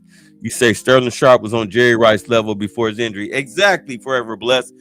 Sterling Sharpe was the shit. That dude was a baller. He was the type of dude, he catch a little 8-yard button hook, fake you to the right, and then boom, he gone with the left, 80 yards, touchdown. Untouched. Sterling Sharpe was amazing. He was amazing. Matt, hold on. Why are we sitting up here? Why am I talking about this? Let me show y'all. Let's see. Hold on. I mean, we're just kind of shooting the crap right now. Let's see. Sterling Sharp. Let's see. All right, here we go. All right. Let's go career highlight. He does amazing things. Sterling Sharp might be one of the best kept secrets in the NFL. That was an absolute clinic put on by Sterling Sharp. And he is going to go all the way. Sterling Sharp. He is, without a doubt, one of the best receivers ever to play this game.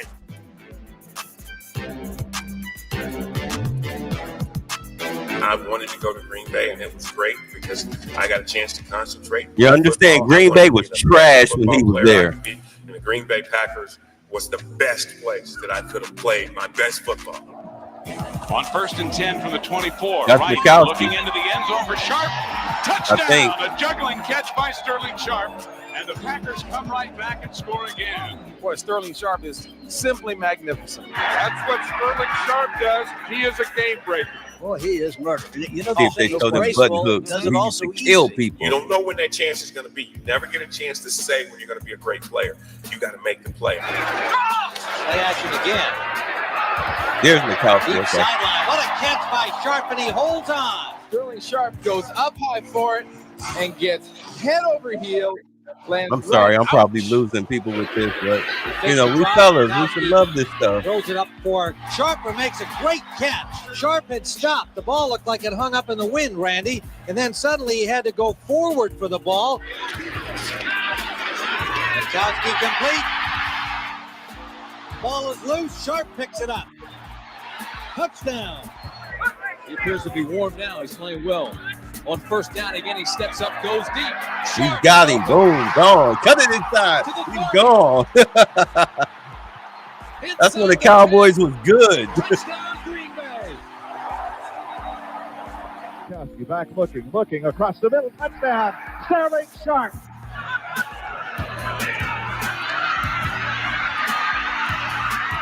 Mikowski rolling out, looking over the middle. Touchdown. Sterling Sharp. And here's Mikowski. I remember all these highlights. That's That's when they beat the Niners. Boom, look at that. Boom. Here's Mikowski. That's Wide like open. that. Sidelines to Sharp. Down the left sideline. Sterling Sharp wide open. Here's Mikowski waiting for the snap. Don goes back in the pocket. Looking. Throws it over the middle. It is caught. Touchdown. Sterling Sharp. He was hit at the 2 and he pulled his way in. Mikowski gets rid of it over the middle of Sharp. Yeah, his 89 season cemented him. That's when he really put himself on the map in 89. 45. They're down. And Mikowski goes long. Sterling Sharp has it. Touchdown. 4 wide receivers set on 1st down. And Mikowski going up top. An absolutely unbelievable catch.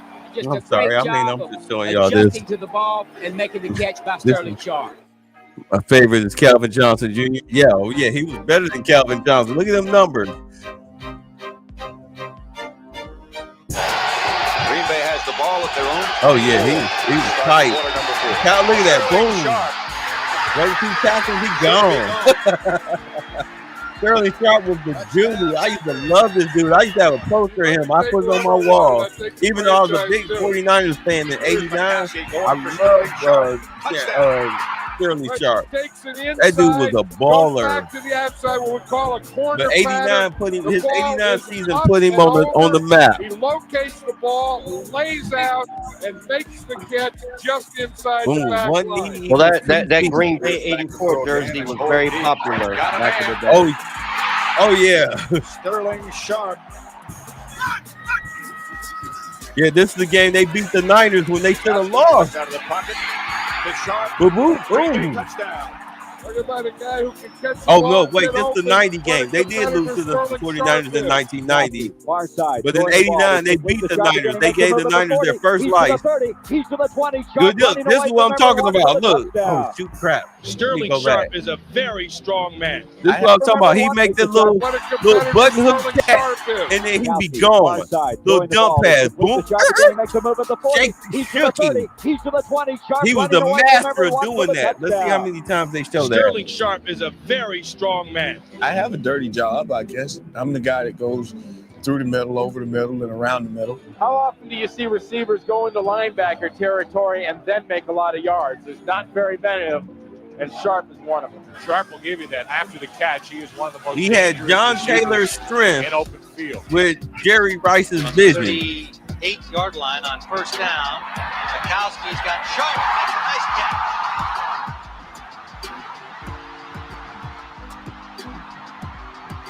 I hate that he got hurt. It killed his career. But that dude, here you go. Look at that. Boom. Get off me. Foot race.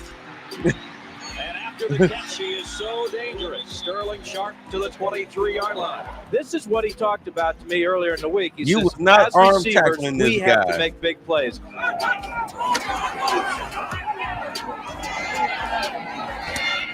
Open is Sharp, and he breaks away. Sterling Sharp. They're going to rule him out.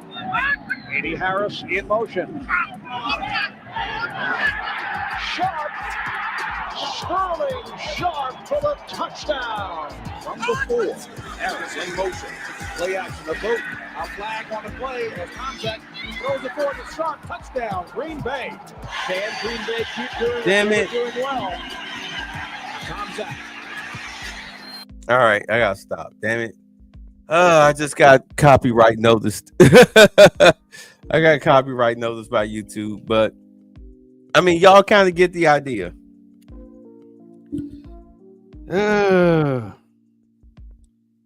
Y'all kind of get the idea. Sterling Sharp, he was way better than Shannon Sharp.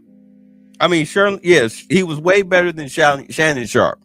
Way better than Shannon Sharp. And Shannon is in the Hall of Fame. Sterling is in the Hall of Fame too, but Shannon is in the Hall of Fame. Well, it is not. It ain't come back up.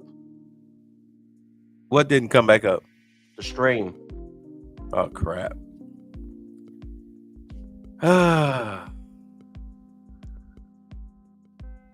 Policy violations, yes. Yes, give me a second.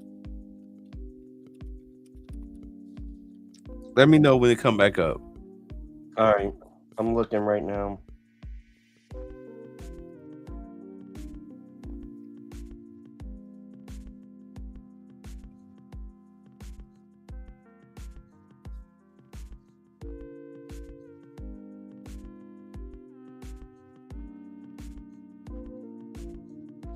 No, it takes like a couple of minutes. You're right. I can wait.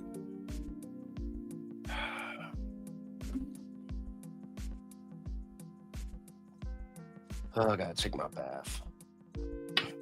Maybe I should go ahead and end it. Should I end it? Yeah, why not? All right. You know what? Hold on. We're gonna go ahead and end it.